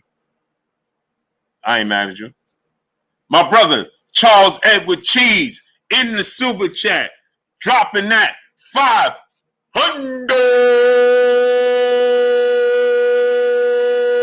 on your boy Blue. Once again, my brother, Charles Edward. Oh, what happened right now? There you go. My brother, Charles Edward Cheese in the Super Chat, dropping that 500 on your boy Blue in the Super Chat. He said, I see you. I see you.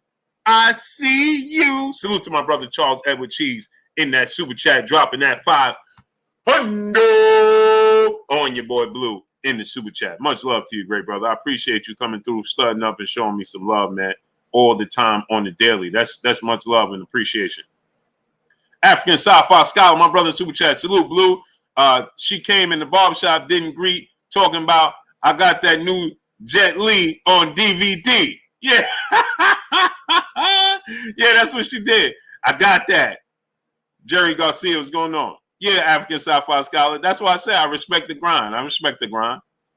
Go support her channel, Semi Sounds on IG.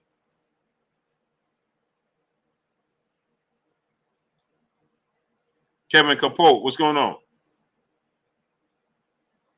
Hey, I listen. All you can do is respect that. She came in, she said, man, listen, I got that, man. Listen. I got this, and this. You dig? You feel me? It come in this color, that color. You know what I mean? We got it all for you. We got it all.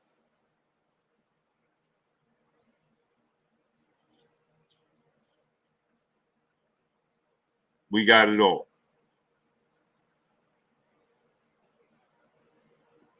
Smash that like button, people. Let's get the likes up to 1.4, 1.5. I see you.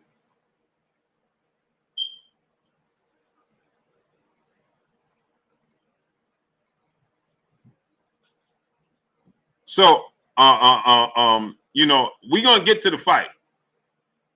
You understand? We're gonna get to the fight, right? The fight gonna happen. Tyson Fury and Deontay Wilder. The fight is gonna happen. It's gonna happen. Tyson Fury. I don't believe that Tyson Fury is 1,000% focused. Okay, I don't believe that Tyson Fury, you know, is motivated by this trilogy with him and Deontay Wilder. Okay, I don't believe that, you know, Tyson Fury is prepared for what Deontay Wilder is going to bring to the table at all whatsoever. Okay, I don't believe at all whatsoever that Tyson Fury is ready. I don't believe that. I do believe that Tyson Fury is overlooking Deontay Wilder. I believe that Tyson Fury, he believes what he says. I believe that Tyson Fury says, you know something? What I bring to the table is enough to beat Deontay Wilder.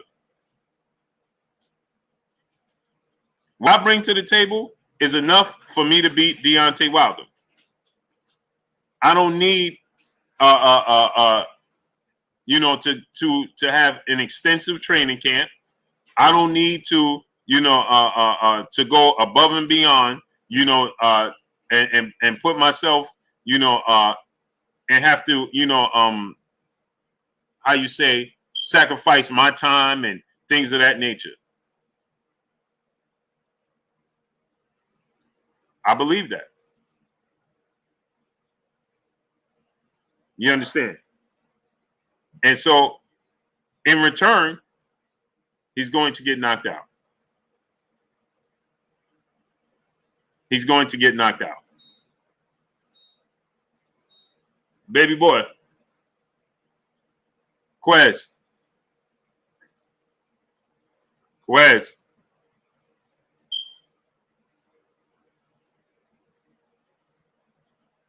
My son walked right out, left the refrigerator wide open.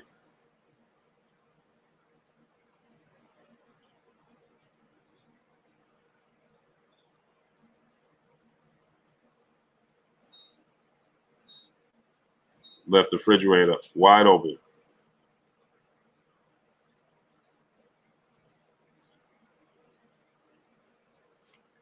Wide open.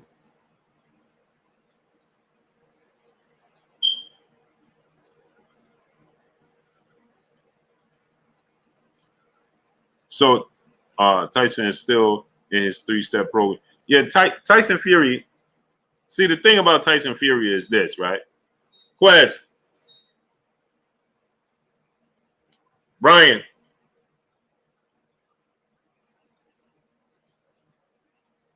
My kids came right down here, my son, and left the refrigerator wide open.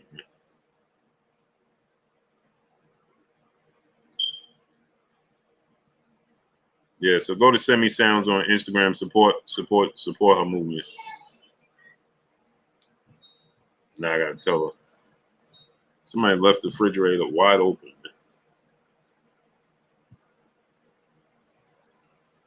Yeah, I want to see it. It's going to still be an epic night. Still going to be an epic night. Now I got to tell her. Senderoni, what's going on? Let the fridge wide open, man. Not open, wide open. Cool. Cool.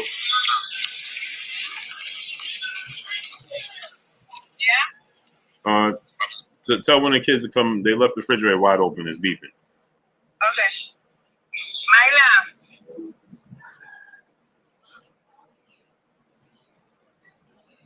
Corin Thomas, Carlos Malagon, what's going on?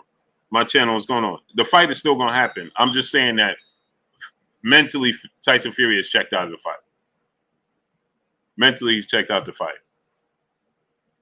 Yeah, Maurice Bridges. The door, the refrigerator is beeping. The door is wide open. Like, come on, man.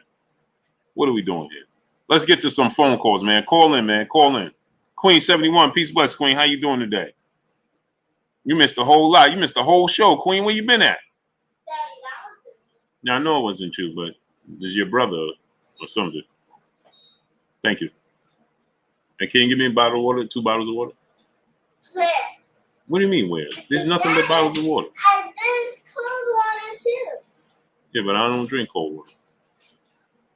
And you know this. Sometimes you do. No, I don't. Yes, I do. Yeah, Gavin Washington for sure. The calling number's right there.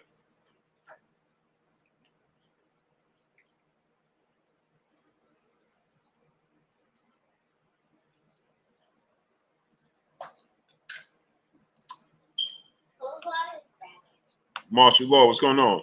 Yeah, Isaiah Hernandez. I don't drink cold water. Huh? No, so can you. Shepherd King, what's going on? DFO, what's going on? He said drink cold water. I don't drink cold water. Smash that like button, man. The calling number's not on the screen. Phil J 508, what's going on, great brother? I saw Rising. What's going on? Where you going? The number ain't there? I'm not talking to you, baby. Talking to my peopleizations. Smash the like button. Oh, the calling number, you can't see it? Jose Villanueva, my brother, what's going on? And remember, when you call in, keep it clean for me. Keep it clean. Nate Woolbright, what's going on? Keep it clean. When you call in, you got to keep it clean. Keep it crystal clean. Keep it crystal clean. Matthew Thomas, what's going on? Keep it crystal clean. You dig, baby?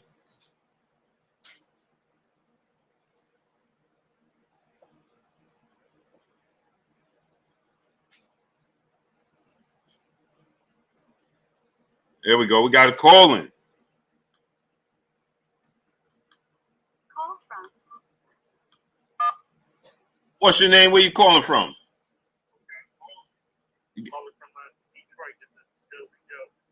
Oh, you got to turn up your phone, great brother. Can you hear me? A little bit louder. Can you hear me now? Yes, sir. Yes, sir.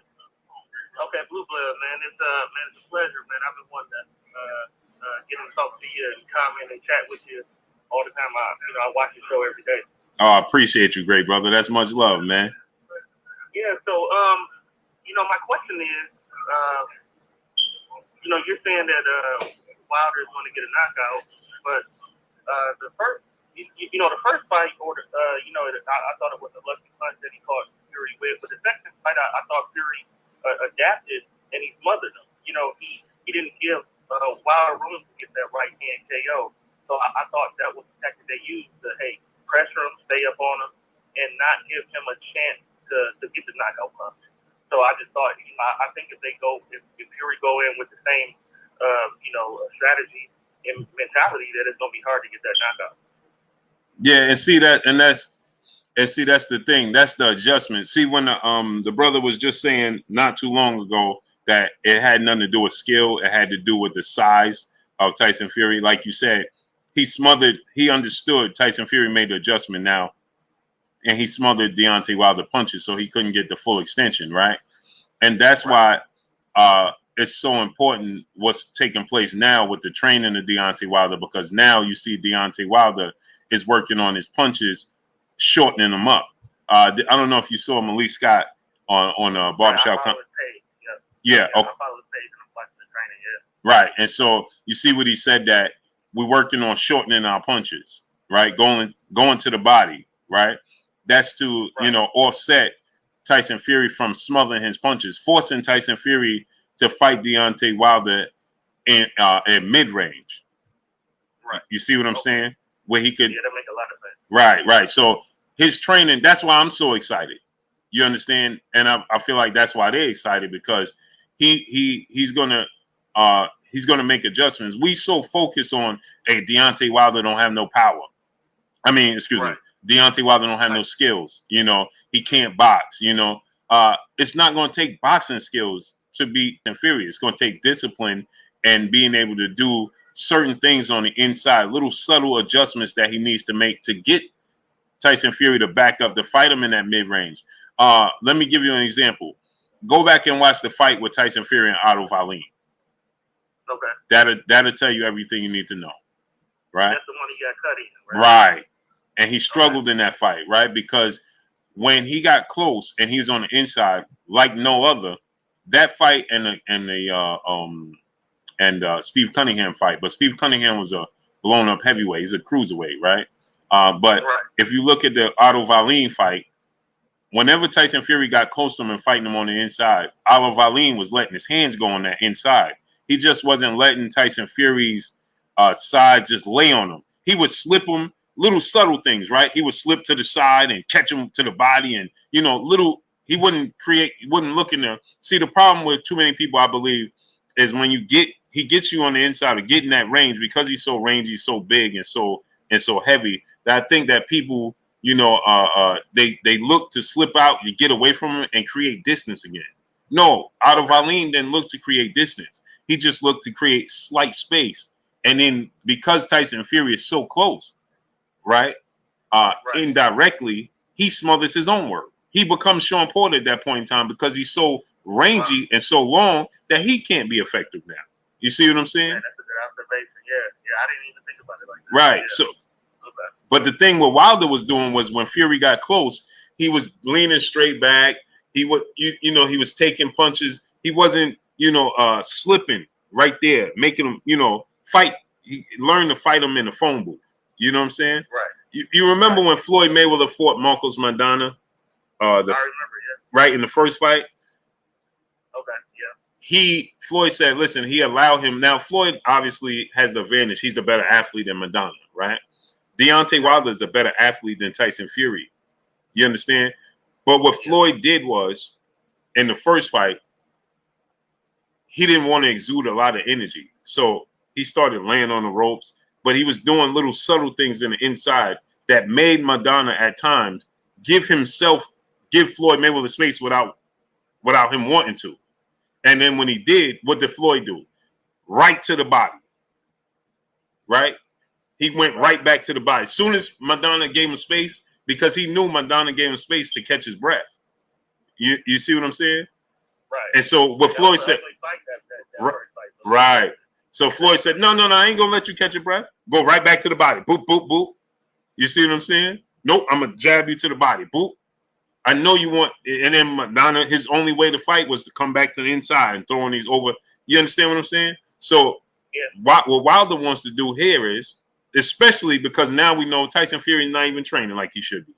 You go right, as soon as he smother your work, no, don't look to push him off, tie him up, and lean straight back trying to create space. No, slip his punches right there on the inside and go to his body. Boom, boom. When did you see him throwing hooks to Fury's body when Fury was close? You didn't. Never. He was leaning straight back, right?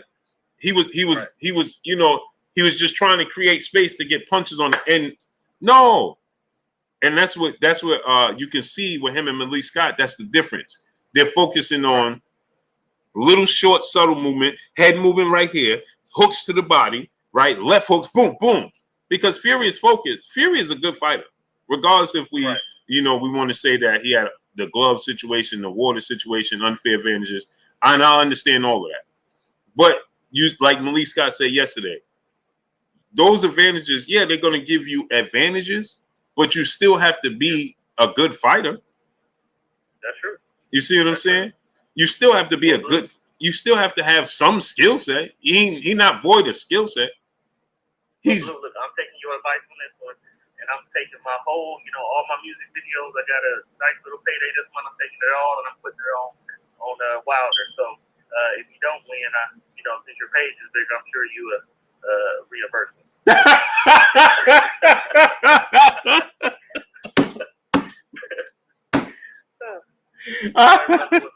Man, I appreciate you taking your time, man.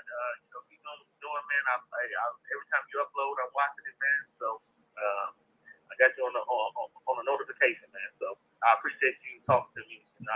Thanks. I appreciate you, great brother. All right, brother. All right, much love. Yep.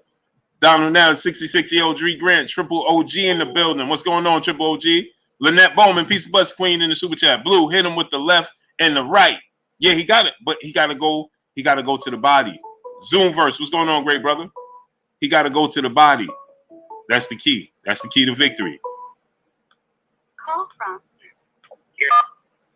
What's going on, great brother? What's your name? Where you calling from? Hey, what's up, Blue Blood? This is Kieran Rodriguez calling from Albany, New York. Salute to Albany, New York, man. What's going on, great brother? Not much, Blue. I'm happy to call you. I'm happy to have spoken to you for the first time. I sent my regards from BFTV's boxing channel. What happened to it? No. I got referred through BFTV. Oh, okay. I thought that got taken down or something. No. Oh, you got referred to me through BFTV. Yeah. Oh, okay. Yeah. That's my brother right there. Salute to BFTV boxing, man. But go ahead. What you got for us, though, great brother? Oh yeah, definitely. I wanted to talk about the Canelo Caleb Plant situation. I truly believe Caleb Plant is a bad style matchup for Canelo, and I think what happened in the press conference between Canelo and Caleb Plant was uncalled for. I think Canelo, in my personal belief, I kind of feel like Canelo is still on drugs, and I would hope that he comes clean into this fight. But from a boxing perspective, I really do believe Canelo is really in for a tough fight. Regardless of what people want to say about Caleb Plant, to say that he's not up there to Canelo's skill set, but that same question could be thrown to Canelo to say, well, who have you fought prior to this point? And I think that with this fight boiling up, Canelo is now being criticized more for his lack of competition prior to the past. Yeah, I agree. This the style matchup is a bad style matchup for Canelo Alvarez, and a lot of people, they say Canelo Alvarez has gotten better. He's grown. Well, this fight is going to tell us if he grew or not. Like you said, we could question his level of opposition as well, right? Because when he stepped up against Floyd Mayweather, he lost. He arguably lost against Erislandy Lara. You could argue, make a case he lost both fights to Triple G. When he fought the best opposition, it wasn't clear-cut victories for him, right? And like you said, Jet Ski, was going on. Like you said, that the fact that he failed that test with Combuterol, it's always going to be a cloud over his head. It doesn't matter what he does, right? Because just like you just said, how do we know? And especially with now today's time, we see that they're going to essentially cover it up. They ain't not going to address it with this Oscar Valdez situation. So now, how do we even know? We don't know, right? So you're 100% right. I agree with you. Yeah, most definitely. Because I never really thought of Canelo to be this big of a puncher and this good of a fighter. Because if he was that good to begin with, he would have then fought everybody in every single division, and theoretically, he would have been undisputed in four weight classes if he was daring to be great. But now coming to this point at 168, this is like the fourth division that could be like your last chance to getting undisputed the easier way versus you could have just done it the harder way in the first place, so that way you would have had more credibility to the table. And it's like you said, right? Cassandra makes peace bless queen. It's like you said, you know, it's just unfortunate because at the end of the day, we'll never know, right? If he did it purposely or it was truly an accident. At the end of the day, we know he had something in the system that shouldn't have been there. And I know people say, well, it was just this much. It was just that much, regardless. Because you could say, well, when the amount that was reported to us that was in the system was small. But how do we know that wasn't on the way out? Meaning that he was already cleaning his system. And that's when by the time they caught it, that was what was left in his system. You understand what I'm saying? Yeah. So it's unfortunate, man.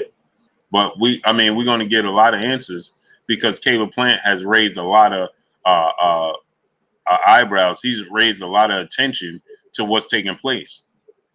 So now, and the Oscar Valdez situation took place as well. So, you know, fortunately for us, we're going to get, you know, a clean fight, I believe. And unfortunately for Canelo Alvarez, he's going to be viewed with a magnifying glass. Because the awareness that Caleb Plant has raised to this situation. Yeah, definitely. Yep. But one final thing that I wanted to say before I get out of here. If Canelo theoretically were to get caught cheating for this fight, could we admit it to say that he wasn't a good fighter in the first place? Exactly. Yeah. If anything comes up, the slightest thing, I don't care if it's a single grain of rice amount, it's over. You got to question everything he's done. Yeah, most definitely. You know, so thank you. Yep, I appreciate you, great brother. Thank you. Yes, sir. I appreciate it. Don't be a stranger. All right, great brother. Later. Blackwater Boxing, brother in Super Chat. Canelo uses Nugenics. Oh, man. Alexis Rivera, brother in Super Chat. I thought Canelo hair follicle exonerated him. I think that's why Bradley was saying Valdez needs to give up hair. Plant fight will tell a lot. I agree with you, Alex Rivera.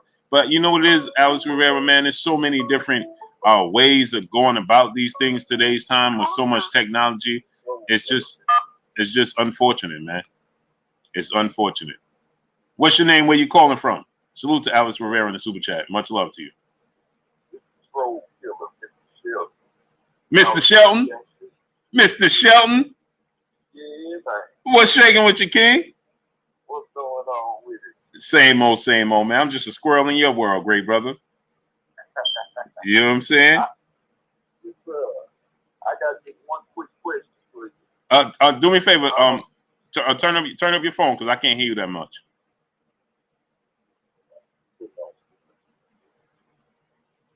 Hold on. Okay. Can you hear me now? Yeah, I can hear you much better now. Okay, you said that Tyson Fury thinks that he cannot train and basically do what he did last time, right? Mm-hmm. My question is, if he was so confident, why didn't he take that fade in July? Mm-hmm. Because, like remember I said it, it's not him. That's why he was confused with everything was going on when they told us about this positive test and everything. He was like, that's why we got so many conflicting things, because he's like, wait, what? It's them. You see what I'm saying? They want him to be in the best position possible to win, to succeed. And they saw in July, hey, this ain't happening.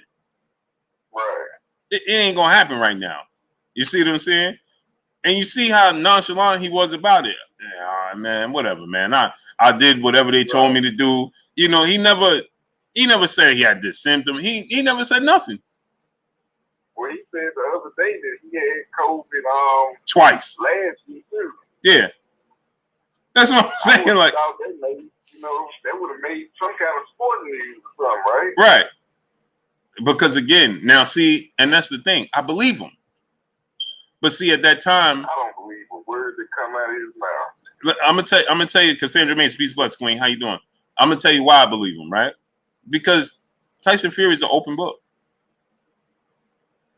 He's an open book. It's when there was nothing being talked about with him, right? So we wasn't talking about him fighting because nothing was moving. So we don't know what's going on with him in his regular life. It's only when things are starting to pick up. It's now we get a peek into what's taking place. But the powers that be want Tyson Fury to be in the best position to be successful. So he's moving like who he is.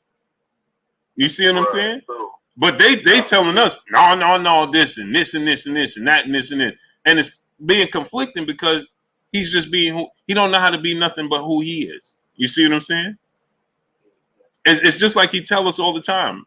Man, today I could wake up and be this, and tomorrow I could wake up and be something else. He tells us this all the time. Yeah, so do you think it was more or less his handlers trying to get him out of this fight, or was it him? Or I think July he would have took the fight. But like you said, like from the start of the trilogy. From the start, what I think was when he started to manifest it could be a true possibility that he could fight Anthony Joshua. That motivated him. Mm-hmm. You see what I'm saying? He never signed the contract though. He never signed. Right. So the thing is, with Tyson Fury, it motivated him. Oh, I could actually fight Joshua. That was motivation. That's something new. Tyson Fury, so you know what Tyson Fury is? Right. You know what Tyson Fury is? He's the epitome of the grass is green on the other side. He's that guy. Mm-hmm. You see what I'm saying? Yeah, I see it. Yeah, he's that guy. He can have everything over here, but it's boring to him. You know that guy that have a wife, man, she's a 10. You know what I mean? She cooks, she do everything. Right? Right. But and you look at Tyson Fury, man, and he like, man, look at the backyard. You see what I'm saying? Because it's not for the normal person in the normal mindset, that's enough for us. But for Tyson Fury, he needs the chase. Once he has it, it's no longer exciting to him. And then it becomes this interest. Exactly. So once the chase of getting to Wilder and the thrill of, man, this dude could knock me out. You see what I'm saying? Well, he already did knock him out the first. Right. But it's just and what motivated him? Because the fight ended in a draw. So it wasn't enough for him. Or let me get back to that position and let me see. Maybe I need a little more fine tuning. Let me get 2 more tune-ups. Then I'm gonna go back in there and I'm gonna prove that I can beat Deontay Wilder. Now we know, and we look and say, bro, look at your gloves. Bro, look at this, right. Look at that. You know what I'm saying? He don't care. You see what I'm saying? He don't care how he got to that point. We do. You ain't trying. Right. He ain't even trying. Bro, he don't care. Right? And so now when they said, so this is a clear indication, right? Think about this. If the judge didn't say, bro, you're going to be accountable for $80 million and this, and this, right? Right. He looked at it and said, you know something? It's not, if Tyson Fury is only responsible for Tyson Fury, he would have took whatever they get, or $80 million, all right, whatever. I ain't paying it. You understand? He's that guy. I ain't going to court and paying for that parking ticket. But now he understands, if I don't go and pay for that parking ticket, my wife is reliable as well. You understand what I'm saying? Right. So now he's saying to himself, now I gotta be responsible. Whatever, man. Let me go pay this parking ticket. You understand what I'm saying? And so now he's in a position where he understands that. I think that a wake up for him is that he really truly sat back and he looked at his situation, his immediate family, because that's what he talks about, and you can hear it. He looks back and he's like, man, she did all this. She stuck me with this. She did this. You know what I mean? Man, I can't do that, dog. I gotta. You understand? Like, so that it's not him. It's everything around him that's motivated. It's who he's responsible for, and so he understands that this is what's gonna afford them the lifestyle that you understand what I'm saying? So I gotta do it. Yeah, 80 million is a handsome ransom. Right. But remember, look, just look at, and this is why I keep saying, all we got to do is look at his track record. When they told Tyson Fury, bro, UCOD is going to look into this. They're going to investigate you with this failed test and this whole situation with Martin Carefoot. What did he do? Well, I'm just not going to have no license here. I just won't fight here. You see what I'm saying? Right.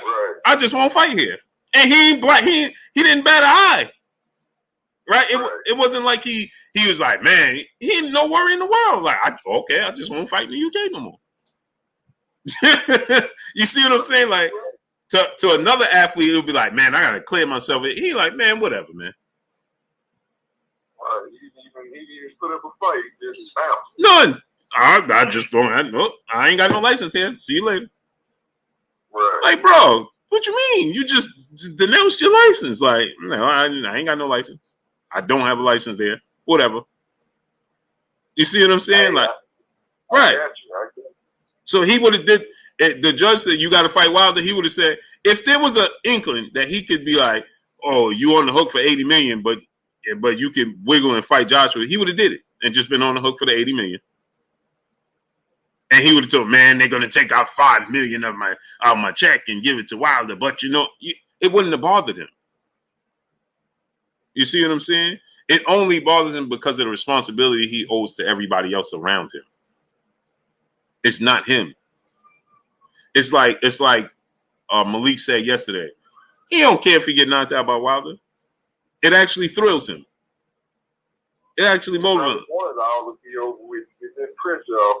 Right. Like, you ever see somebody excited to get knocked out? Tyson Fury is like, man, I got hit, man. I didn't even know. I said to myself, oh, you got knocked down again.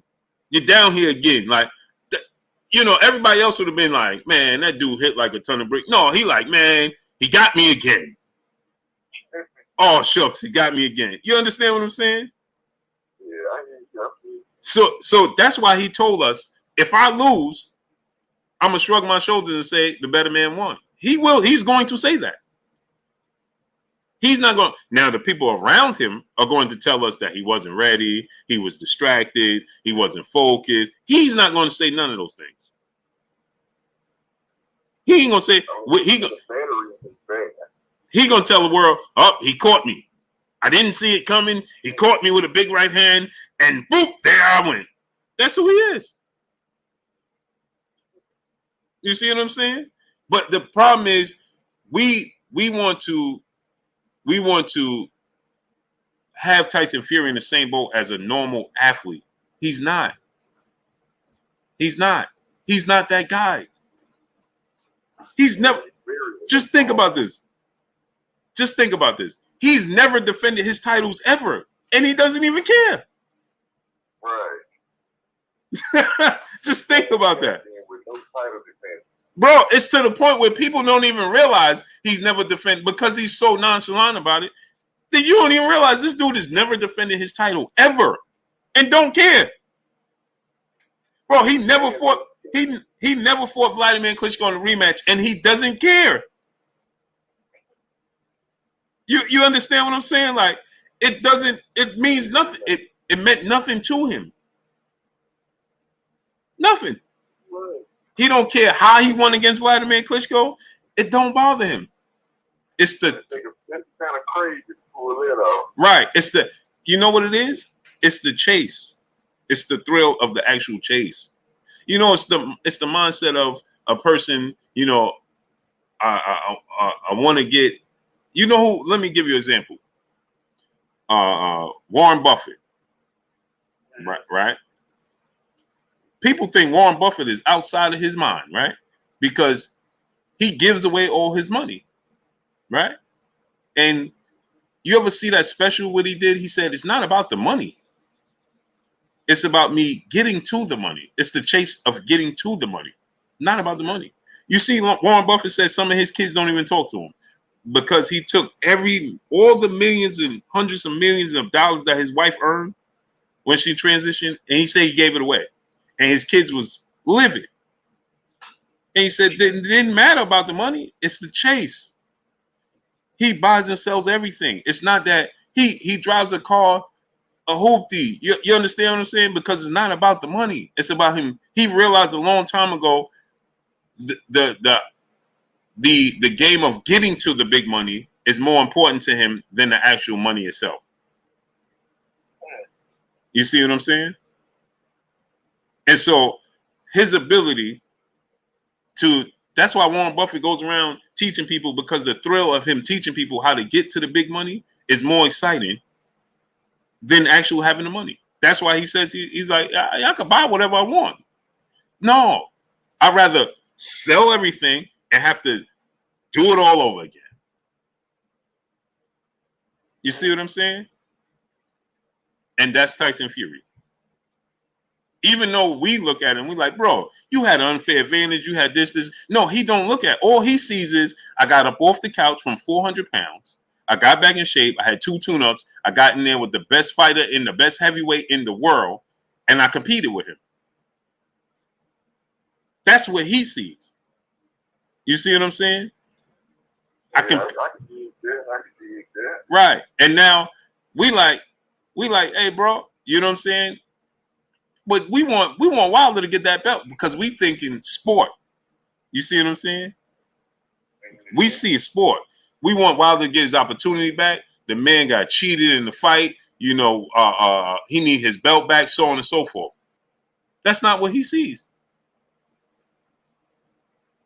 Man, I just hope you don't go in and just lay down on purpose, man. No, he ain't. He ain't, because he don't know how to. You see what I'm saying? He don't know how to.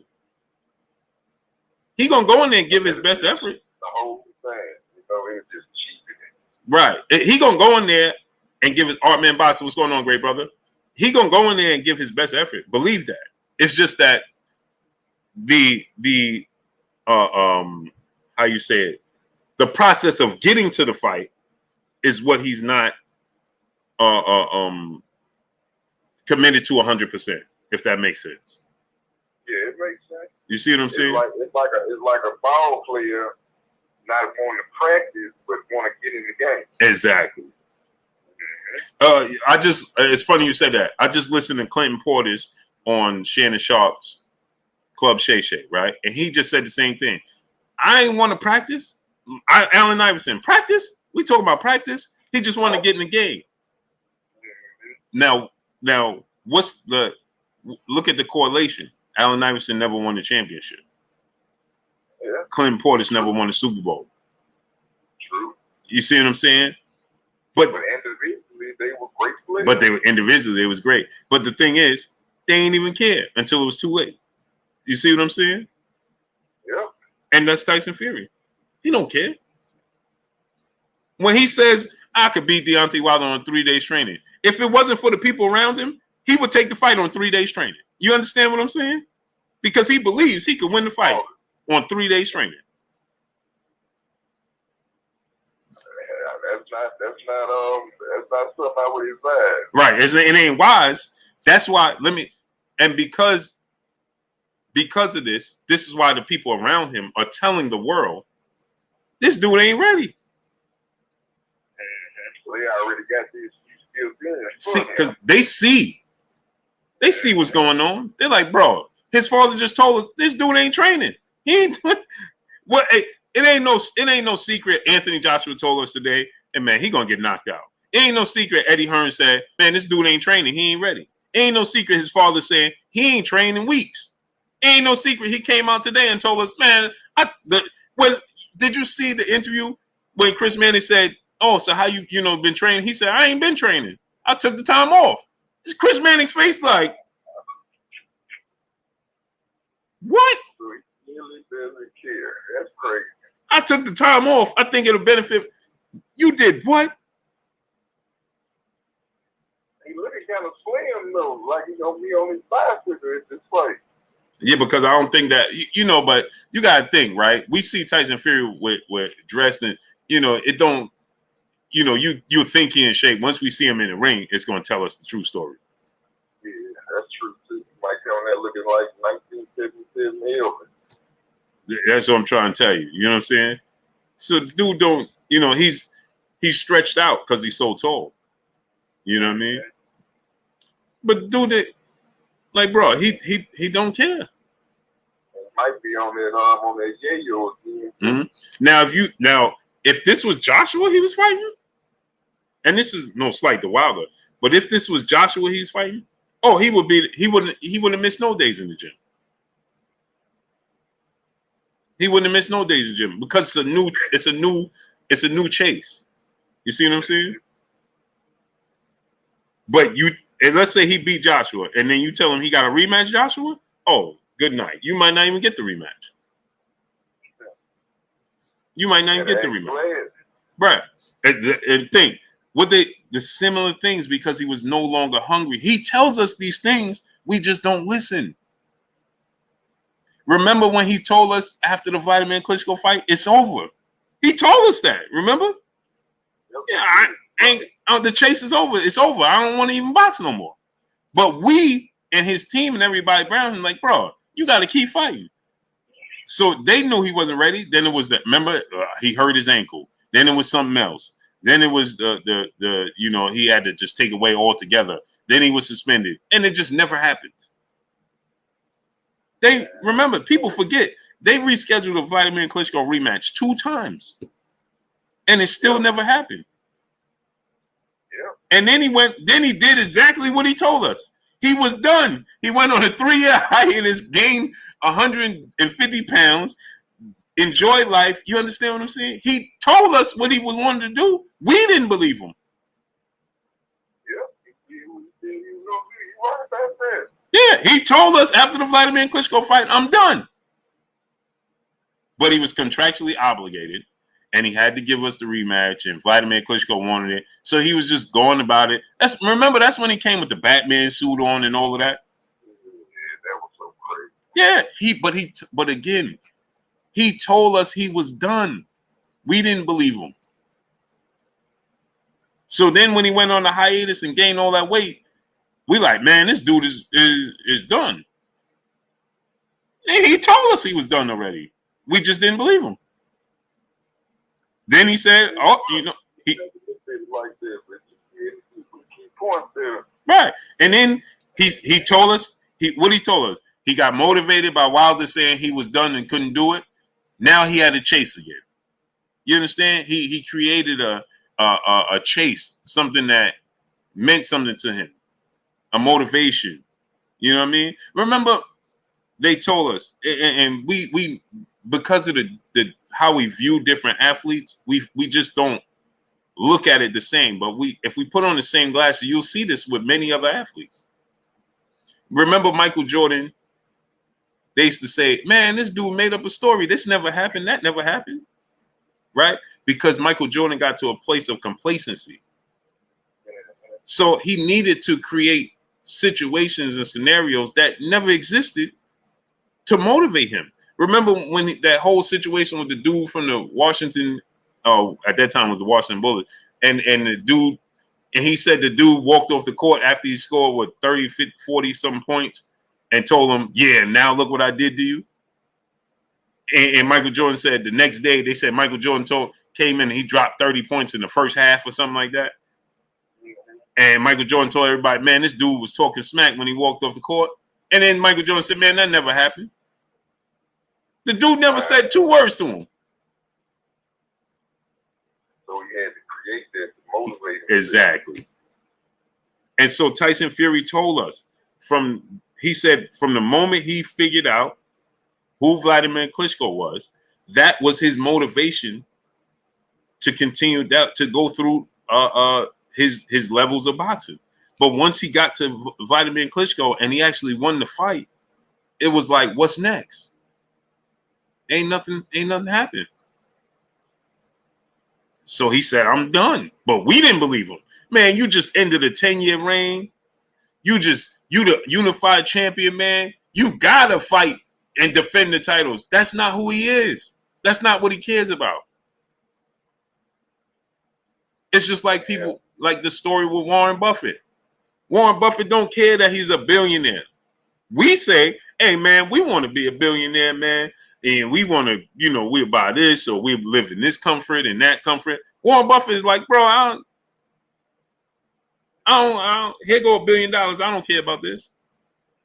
Been there, done that, huh? Been there, done that. It's everybody's motivation in life is different. And that's what we don't look at. We always say, like I said, like you can have a beautiful woman that's a 10, right? Show me a beautiful woman that's a 10 and I'll show you a man that's tired of her. For sure. You see what I'm saying? But from the outside looking in, a man that didn't have that beautiful woman that's a 10, he gonna say, man, you out your mind. Right, man, you tripping. Right. I would do this, man. I'll give her the sun, moon, star. Man, I'll do that. I'll go, right? Like if you don't want to, I'll take it. Right. And that happens in so many walks of life. I never thought about that. That's a good take on it there, Blue. Fact. Hey, now watch this, right? Choice 12 Osborne, the brother said, you lost me. Now, see, this is what I'm saying. People just don't listen to what I'm saying, great brother. Listen what he said. He said, you lost me with the Warren Buffett analogy because Warren Buffett has given more money to charity than he's worth. Brother, that's what I just said. Didn't I just say that? That's the whole point I was making. Oh, yeah, you deal with these dudes.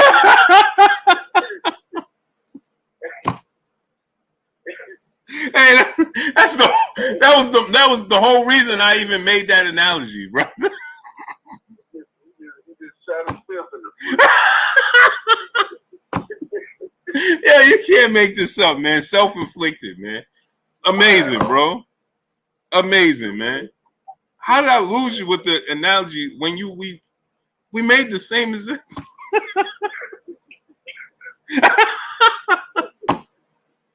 Oh man, you can't make this stuff up, man. You can't make this. Doing when you were breaking it down further and you just said again or something. I don't know what's wrong with you. I don't understand, man. Yeah, Eric O said, man, I knew Blue was going to get him. Bro, I don't understand. Like, how? Like, I know it says pay attention, but it's actually free, man. It's actually free. Like, and that was my whole point in bringing up Warren Buffett. How did I lose you? Come on, great brother. Right over his head. That was the whole point. You just confirmed what I was saying. That's the point of what I was saying. Wow. Oh, unbelievable. But I appreciate you, great brother, coming through, man. Anytime, man. Jump back here in the comment section. No doubt, no doubt. Appreciate you all day. Don't be a stranger, right, great brother. Don't be a stranger. For sure. All right, K.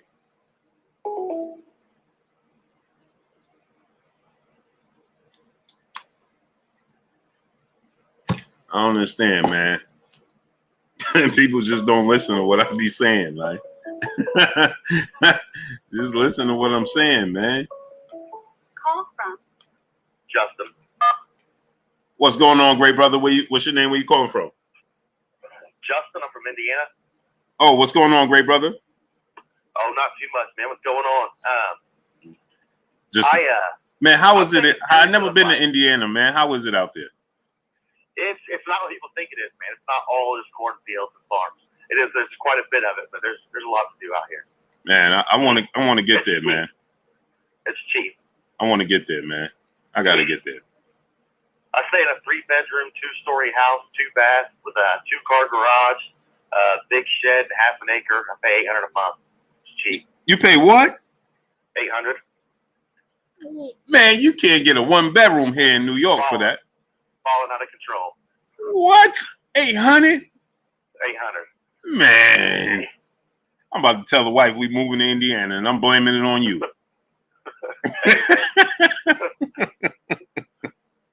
But what you got? What you got on your mind, great brother?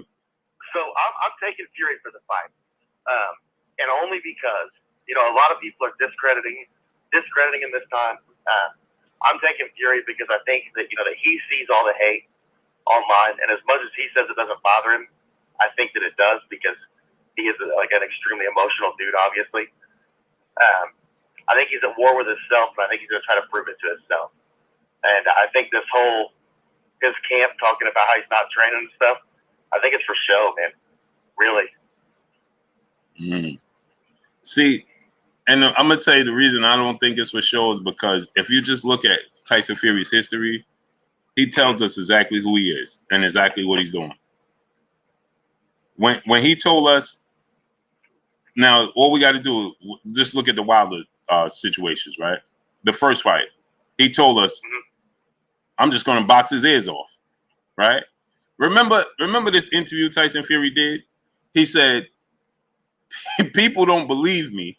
I tell you what I'm going to do, and people think it sounds so far-fetched because I'm actually telling you what I'm going to do, and so many people are used to people misdirecting them that when I tell you what I'm going to do, you don't believe me. And so remember, he said, I'm going to box Wilder's ears off in the first fight. That's what he did, right? He boxed. And in the second fight, he said, I'm just going to walk him right down. I'm going to walk right to him, and I'm going to look to stop him. And we like, yeah, right. And that's what he did. And remember when he fought Vladimir Klitschko, he said, I'm going to, just box his ears off. That's what he did. When he fought, Tom Schwartz and Otto Wallin, remember he said, I haven't been training that much. I'm just taking it easy. I could beat these guys. And he came in out of shape. And Otto Wallin gave him the toughest fight, arguably one of the toughest fights of his career, right? And he told us, I ain't in shape. Right? He wasn't in shape. Right? He tells us. I do think that Wilder has the biggest puncher chance, obviously. He's got that wild knockout power. But I do think that when it comes to like strictly boxing and like boxing IQ, I give that to Fury. And only because I feel like, as a personal opinion, I guess, I feel like Fury is a better all-around boxer. He's not a power puncher. He's a point man, like a Floyd Mayweather. And I think that in order for Wilder to win the fight, I think Wilder would have to knock him out, or I think it would end up being a tie again. And see, this is the thing, right? And I point to this. Tyson Fury comes off as the better boxer because he has to be. Yeah, because he's not an athlete. Right.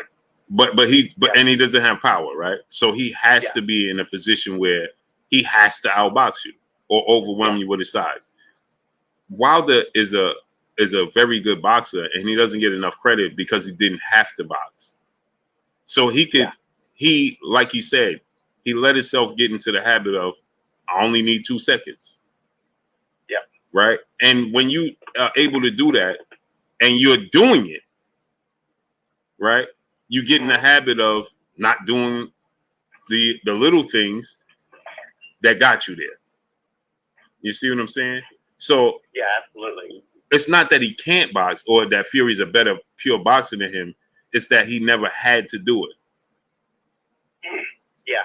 It's just like Floyd Mayweather, right? He never had to sit down on his punches. Early in his career, when he was Pretty Boy Floyd, he had to sit down on his punches and because he had to make a statement. Yeah. Right? As he grew, we know he had that ability, but he stopped doing it. Because he got into, I could just outpoint you and I don't care if the fight is boring. Remember, when he was Pretty Boy Floyd, he was excited, right? Yeah. But once he became Money Mayweather, it got to the point where he was like, I could outpoint you and get the victory. I don't care if it's boring. He stopped caring what people thought. And then that's what he did. He just started outboxing. It's not that he can't do it. It's that he didn't have to. So it's not that Wilder can't box, right? It's that we're used to seeing Fury be a pure boxer and be more versatile because that's what he had to do. Which that's an interesting take on it. That's something I'm definitely right. If you look at look when Wilder was forced to box against Chris Arreola when he broke his hand and he had the burns on his arm, right? And he couldn't use back in the Olympics and stuff. He was really good at boxing. Right. But just look at this fight. I always point to this. Look at the Chris Arreola fight. Nobody has I'm not familiar with that exact fight. Okay, so go back and watch it. Go back and watch that, right? Nobody has beaten Chris Arreola the way Wilder beat him, and he couldn't use his right hand. No, he broke his right hand, he shattered his wrist, and he had third-degree burns on his arm because he fell. They said it was a accident went to. I don't know what actually happened, but you could clearly see he had burns on his arm, right? So he stopped Chris Arreola with a jab. That's all he could use. He couldn't use his right hand at all. Yeah. So he just used his jab and stopped Chris Arreola with a jab. Now, Chris Arreola has been in there with Bermane Stiverne. He didn't get stopped. He's been in there with Klitschko. He's been in there with, Andy Ruiz as of late. Adam Kalnaki, gave Adam Kalnaki, Andy Ruiz the toughest fights of their career, right? Yeah. Wilder stopped him with a jab, not the right hand, not the power. He didn't knock him out clean. The referee just said, "I've seen enough," and all he used was his jab and his boxing ability because he couldn't use his right hand. So it showed us that he had the ability, he just didn't have to use it. And what happened was, with Fury, I believe, he didn't resort back to the boxing that we know he can do because I feel like he felt like all I got to do is land this punch. So he was just and remember, the fights prior led to that. Gave him the confidence that could be the case as well. The Bermane Stiverne rematch, the Luis Ortiz fight.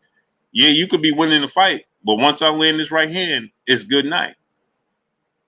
And that's not going to work with Tyson Fury. See, that worked with Luis Ortiz. That'll work with other fighters. That's not going to work with Tyson Fury. And so now, today's time, I think he's to the point where he understands that ain't going to work with Tyson Fury. Now I'm going to have to bring out the tricks of the trade. Now I'm going to have to slip. Now I'm going to have to use boxing ability. Now I'm going to have to set up the right hand. And which if he comes in and if Wilder comes in and switches from being the one-trick pony to, actually boxing again, then I got Wilder all day. Mm-hmm. And that's what I think it would be him breaking that and doing it. And see, that's what makes it so interesting, right? Because I'm sure he feels this way, and I'm sure Malik Scott, his trainer, now feels this way. They excited, they're anxious to see, because he's going to start off the fight that way, right? Because that's the game plan. Yeah. What's interesting is when, like Tyson Fury said, when you land a big punch on me, because this is what Tyson Fury said, once he lands that big punch on me, he's going to resort back to his old self and look to get me out of there. That's when I'm going to capitalize, right? And so that's what's so interesting about it, right? Is he going to resort back to that, or is he going to stick to the game plan? Yeah, and one of the things I think that, and for Wilder's sake, I hope he does, because I would like to see Wilder win the title back only for pure entertainment purposes, because one, Fury's not nearly as active, he's not nearly as entertaining. So I would like to see Wilder win the title back, and but the one thing that gets me with Fury is a lot of the guys that Wilder fought are scared of the right hand. Mm-hmm. Fury kind of welcomes it. And that goes back to what I was saying earlier. Remember, I said earlier, Tyson Fury is not afraid of Deontay Wilder. He's not afraid to get knocked out. And that's another reason why I believe that Wilder realizes just coming in here and looking for the right hand is not going to work. Yeah, because Fury said in his interview that Wilder hit him and he seen the punch coming, and then he opened his eyes back up, and the ref said 5, Right. 6. Right. But the key to that is, what did he say after that? He said to himself, "Oh man, you got knocked down again." That's not nobody else is going to say that. No, they get up there shook. And Right. That's when Wilder capitalizes. Right. On that big power he's got. Right. Everybody else is going to be like, "I don't even know how I got down here." They're going to pack it in. Yeah. No, Fury said, "I'm down here again?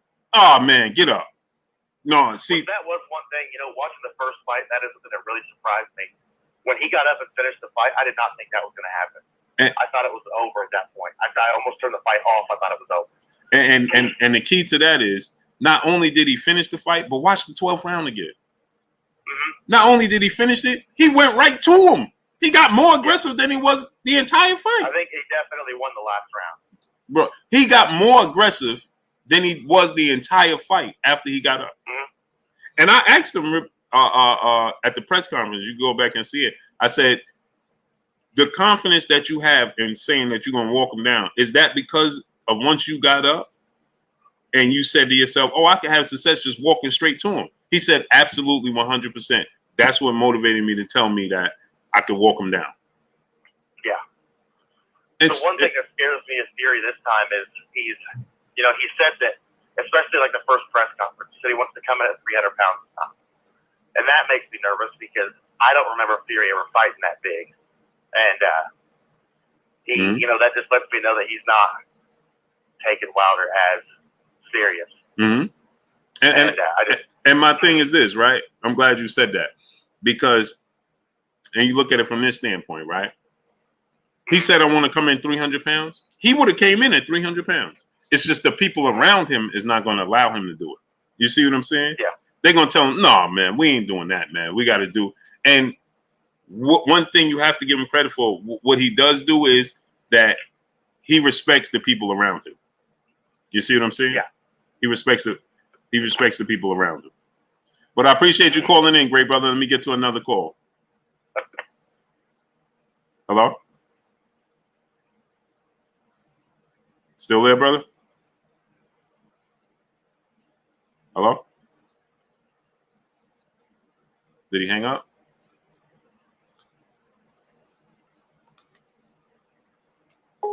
I don't know what happened.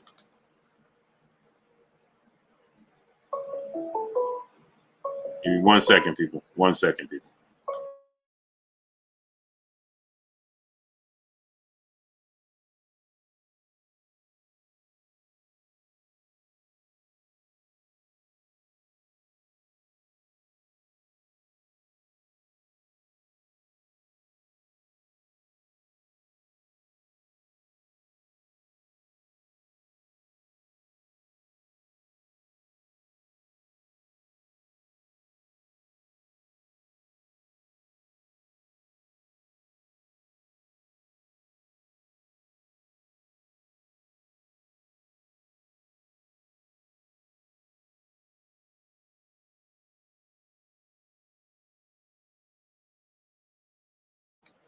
Pardon me, my peopleizations. So yeah, man. I believe that, get to another call. Call from. What's your name? Where you calling from? Hey, Lou. My name is Sam. I'm calling from Yakima, Washington. It's a pleasure to talk to you, man. Oh, what's going on, great brother? How you feeling? I'm feeling good, brother. I'm feeling good. I respect your grind, and shout out to Kurt. And we always don't agree, but that's sports, Hey, listen, if we agree on everything, there's something wrong. Yeah, I don't give with nobody, so that's a lifelong thing.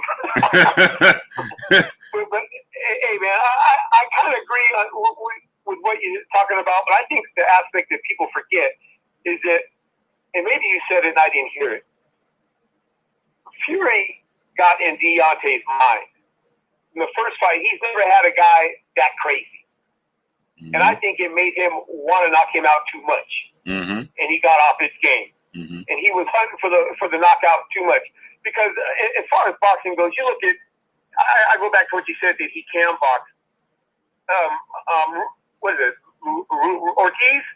Mm-hmm. Ortiz, he boxed Deontay's ears off. Mm-hmm. But he came back to his power and ended it. And I think the first fight, Fury boxed his ears off.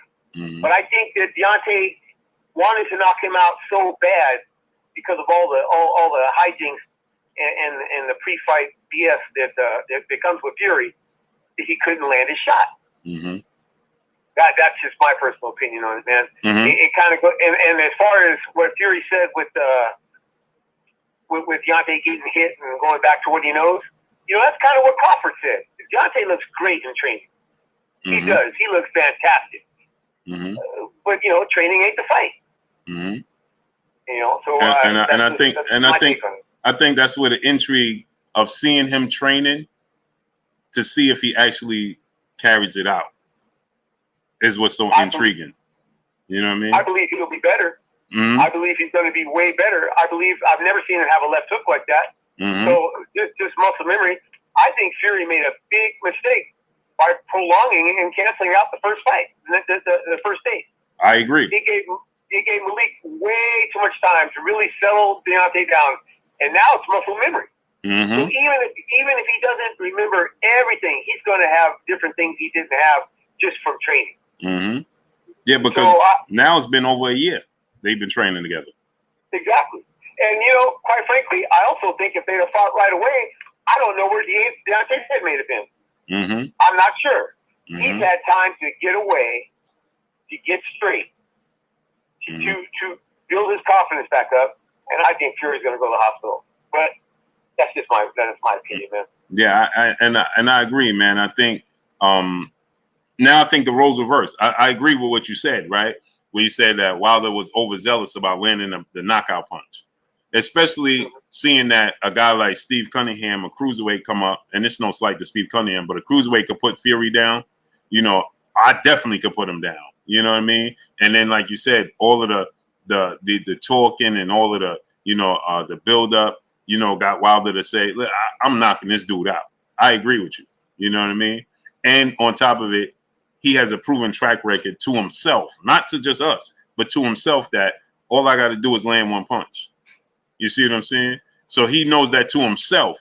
It's one thing to prove to the fans, but you know to yourself that all I got to do is land one punch. You'll fall into that trap of looking to land one punch. You know what I mean? But the thing is, now I think that the roles have reversed. Now I think Tyson Fury has that false sense of confidence that I could just go in there and just do what I want with this dude, and not expecting Wilder to be a completely different revamped guy.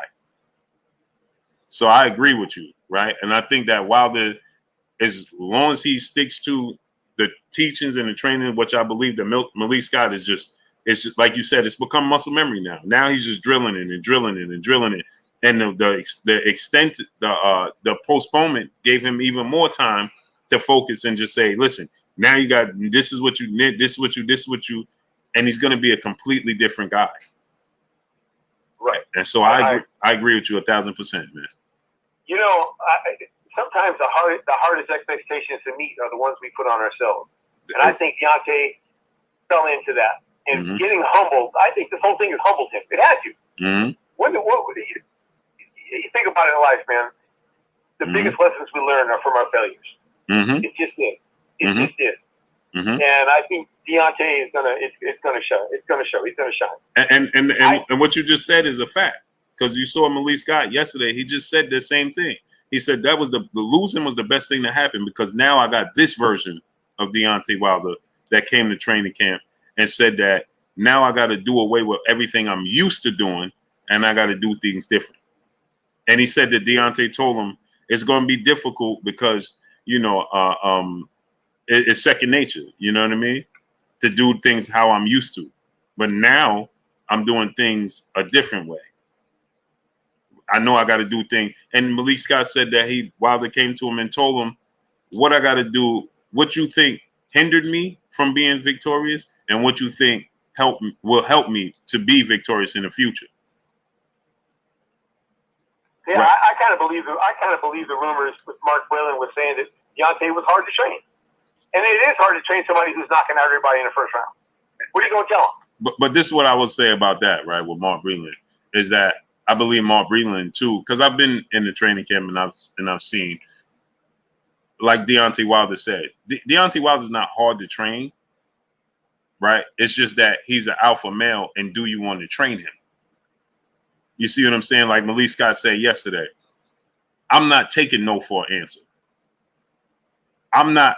It's not up for debate. I need you to do this, this, and this. And he said that Deontay Wilder is stubborn, right?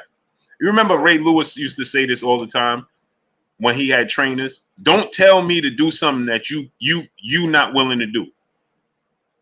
Right? So Ray Lewis used to tell all his trainers, don't tell me do 500 sit-ups if you can't do or you not willing to do 500 sit-ups. And Deontay Wilder has that mindset. Don't tell me to do something that you can't do or not willing to do. And so, like he said, Mark Breland told him, all you need is the 1-2. All you need is the 1-2. All you need is the 1-2. And if you look at him, that's all he did was the 1-2. The 1-2. Yep. And so he said now, it's exciting to go back, like Malik Scott said. I'm not teaching him something new.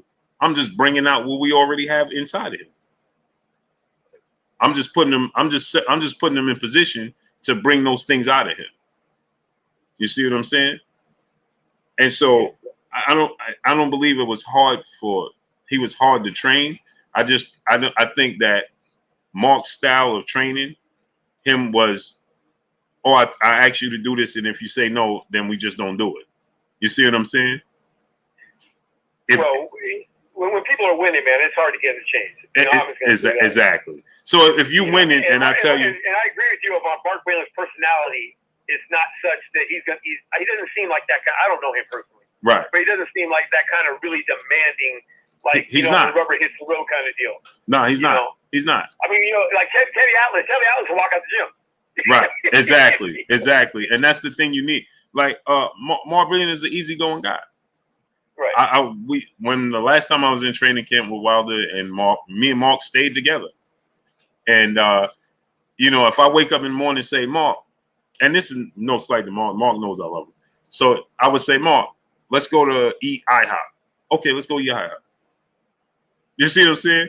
Oh, Mark, let's go to Panda Express and eat. All right, let's go to Panda Express.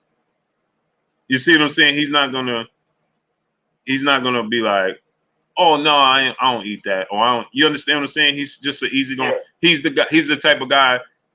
All right, we go there. I'll just figure out what I want to eat. If I don't want to eat, right? If I don't want pancakes, I'll figure something out on the menu that I'll eat. You see what I'm saying? Mm-hmm. He just goes with the flow, like you said. He's just an easygoing guy. He's not gonna. So if he goes, if he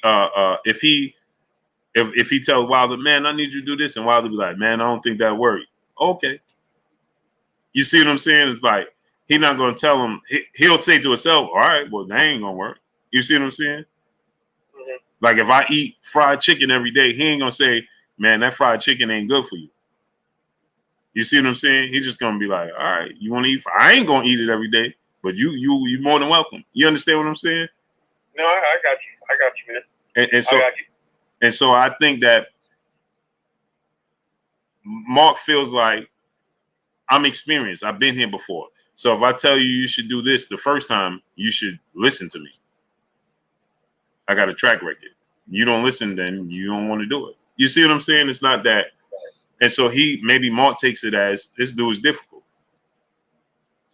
I wonder sometimes if he didn't throw in the towel and there wasn't all that controversy and Deontay got humbled, would there have been the same transition? I don't know. I think it's been good for him though. Sometimes change is good.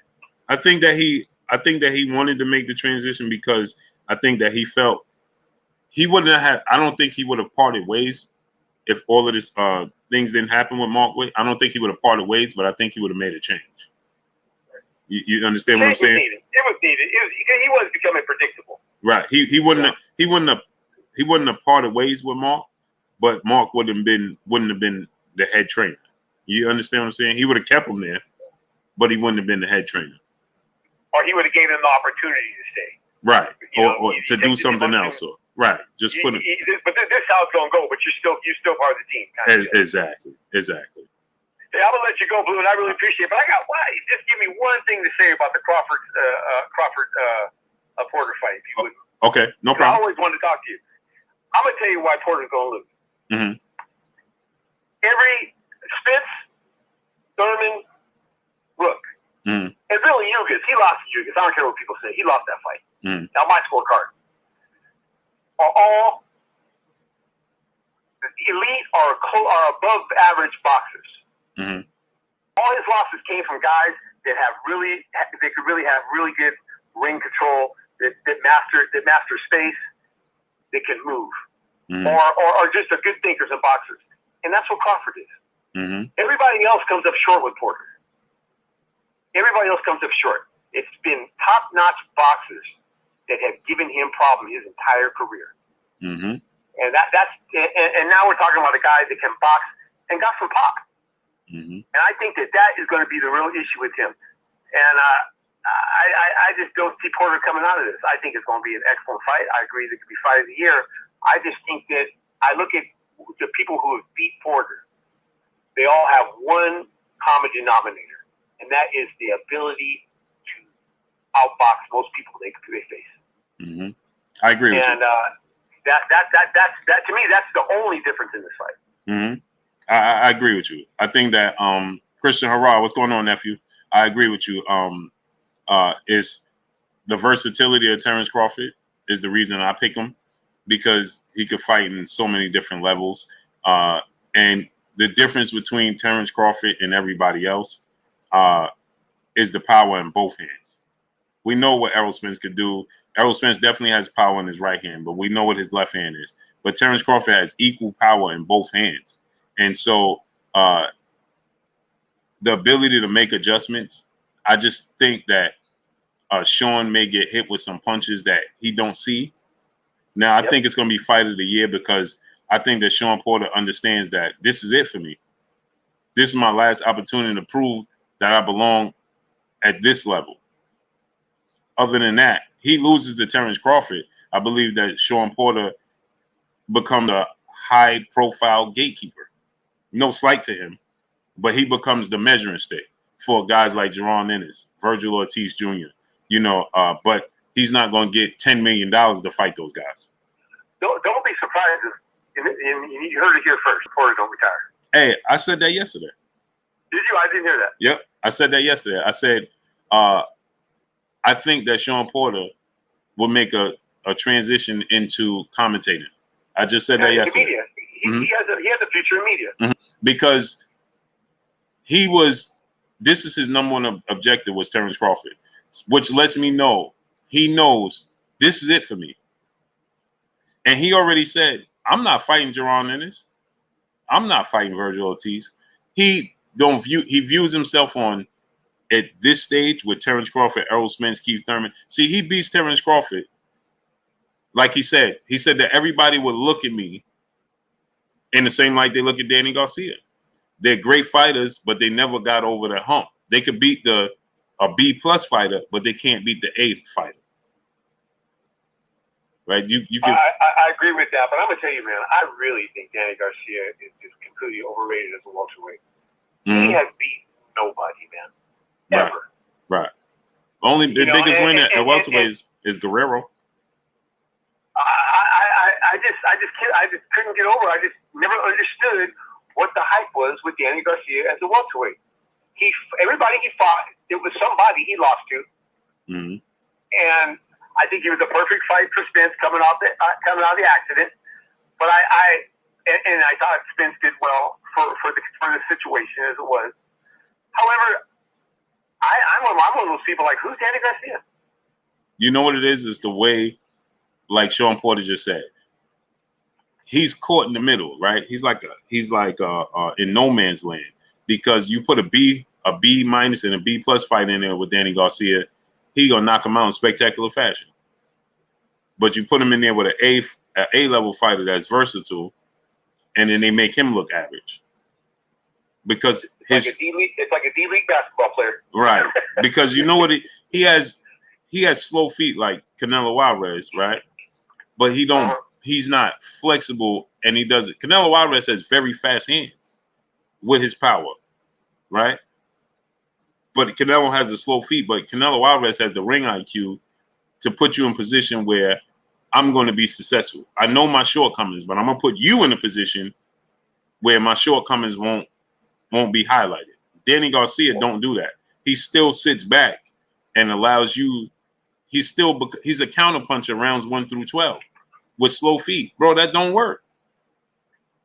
And he's hittable. And see, one thing I've always thought about Canelo that I've never heard anybody really talk about, he has slow feet, but he has live hips. Mm-hmm. That guy his upper body moves. I mean, his feet may be balanced or his base, but from the hip up, that guy is like Gumby. You know, he gets out of the way of punches. Man, he bends at the hips very well. He has very fast hands. He put his combinations together beautifully. He has great reflexes. He just has slow feet. Yeah, he can stick you, man. I just never figure Danny Garcia doesn't have fast hands. He just has power in both hands. And then he don't have fast feet. So then he's not aggressive enough. He sits back. You can't do that.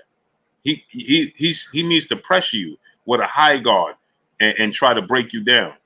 He don't do that. He sits back in a boxing match and he allows you to outbox him. Hey, but he had a good career. He made some money. I mean, more power to him for sure. on that, you know. And if you're a B+ fighter, Danny gonna knock you out. Yeah, and man, get paid doing it. Right. Yeah, he gonna knock you out. If you're a B-level fighter, you gonna get knocked out. Like I think Danny Garcia will beat Virgil Ortiz Jr. Because Virgil that would be an interesting fight. Mm-hmm. But you know why? Virgil is gonna be there to get hit,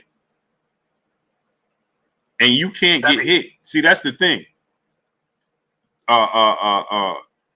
Keith, Sean, Earl, they wasn't there to get hit because they got quick feet, high ring IQ. You can't be there to get hit by Danny Garcia because he got power. You don't want that left hook. You don't want that left hook or the right one. You don't want to feel none of his punches. You want to break him down, get in and out, in and out, in and out, in and out, and then in the second half he starts to wear down. But if you there to get hit, you in trouble. He slows down, but his chin stays up. His chin stays up. He can take a punch. No, I can't take that from him. And that's what I'm saying. If you there to mix it up with him, because he got a sturdy chin and power, good night. And the thing is, he lulls you to sleep because he's not the quickest athlete. So he makes you think that, you know what? He gives you this false sense of, I could stay in the pocket a little longer than I should.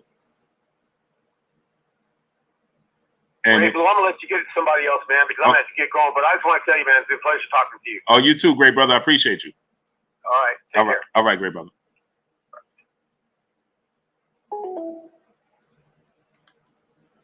Carl Brown, my brother in the super chat, he said, I believe Spence when he say he will make your favorite fighter look like he's regular. Real talk. Yeah, Errol Spence is special, man. Errol Spence is special. Stash Lamaine, my brother, what's going on? Randy Ridley, what's going on? ESO 35, what's going on? May 4th, what's going on, great brother? Yeah, Errol Spence is special, for sure. Oh, for sure. Errol Spence is special. But the fight with him and Terrence Crawford is smash the like button, man. Get the likes to 2K, people. Get them likes up to 2K. The fight with him and Terrence Crawford is so intriguing. Next Level 5 said they sleeping hard on Porter. No, I'm not. I'm not sleeping on Sean Porter at all. It's just that Sean Porter is going to be who Sean Porter is. There's no denying. You know what you're going to get. Charlotte Hinton, what's going on? D. Lavo, what's going on? You know what you're going to get. Mark Fralin, what's going on? You know what you're going to get from Sean Porter. There's not a point of sleeping on him. It's just that you know what you're going to get and what you're not going to get from Sean Porter. Period. It just is what it is. Marquise Harrell, what's going on, great brother? I appreciate you. Numbasa, what's going on? Right? You know what you're going to get. Joe's opinion, what's going on?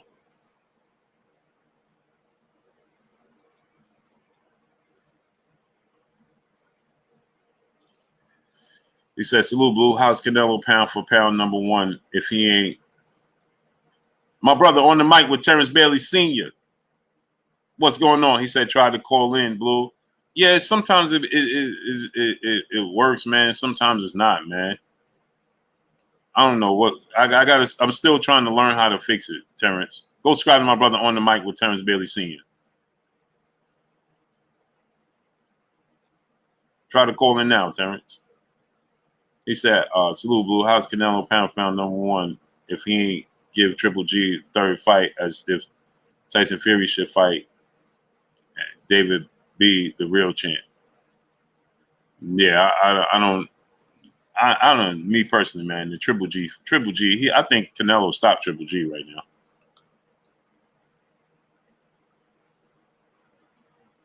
Russell Westbrook, brother in the building. He said Usyk beating AJ. I don't see it. There's a lot of people picking Usyk all of a sudden. I don't see it. Lawrence Truman, what's going on? I don't see it at all. I don't see that at all, man. I'm not impressed with Alexander Usyk at all. Not at all. Kai, what's going on? North Memphis 48, what's going on? No, I just had to do it. He said going to voicemail. I don't know why, bro. Hold on, let me try to fix it.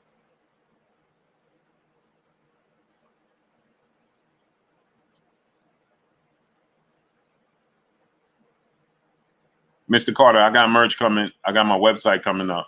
Once my website is done. Oh, man, I meant to call my website guy, man. Smash the like button. Get the likes to 2K. Once my website is up, I'm going to have the merch on there. Eric Salazar, my brother in Super Chat, dropping that half a dub on your boy Blue in the Super Chat. What's up, Blue? What's up with you, great brother? Hey, Terrence, tomorrow I just send you a link tomorrow, great brother. Mr. Tally 140, what's going on? I don't know what's going on. It just cut off now. Now it cut off all the way. ESO 35, what's going on? I'm about to get off in 3 minutes anyway. Dion folks, what's going on? Tomorrow I'll just send you a link, Terrence. You want to come on, I'll just send you a link and you can come on. Cyrus Yai, what's going on? I'll just send you a link all the way. You just come on.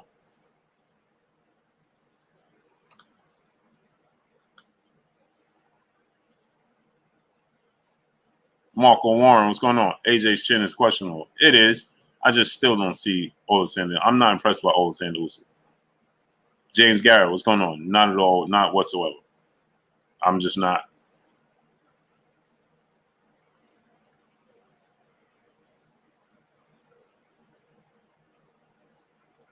I'm not impressed with him at all.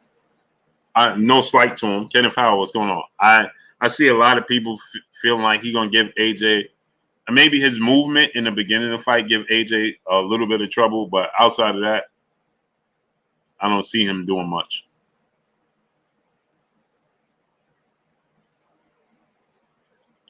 Me, Britain, were you impressed with Andy Ruiz? Oh, yeah, Andy Ruiz is a very good fighter. Fame, what's going on? Andy Ruiz beat Alexander Usyk. There's talks of Andy Ruiz possibly fighting Luis Ortiz in December, too. Just gave y'all some news. But it's also he have a possibility of fighting Charles Martin. It's Jessica Burton, Peace Bus Queen. How you doing today? You know you're enjoying the show when you don't realize you've been in McDonald's line for 30 minutes.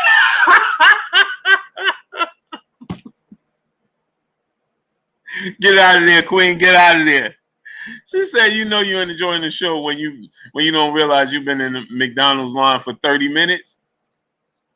Oh, man. Get out of there, Queen. Get out of there. Curtis Sewell, Denzel Horton, what's going on? Cole L, the dude, what's going on?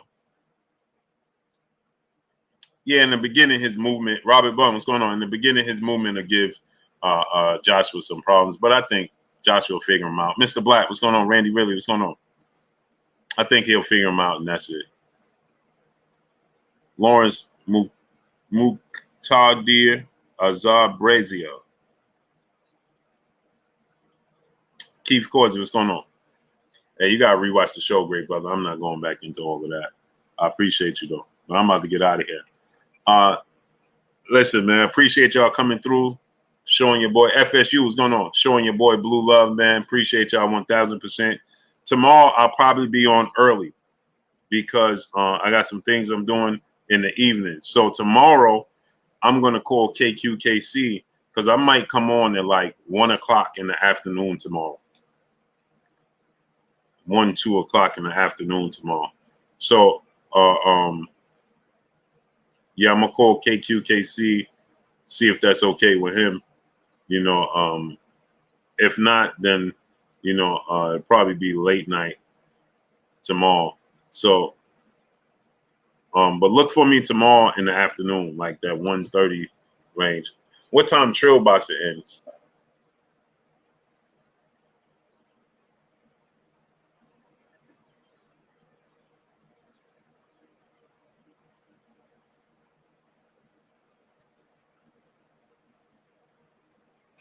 So tomorrow I'll probably be in the afternoon, and maybe in the evening, not sure.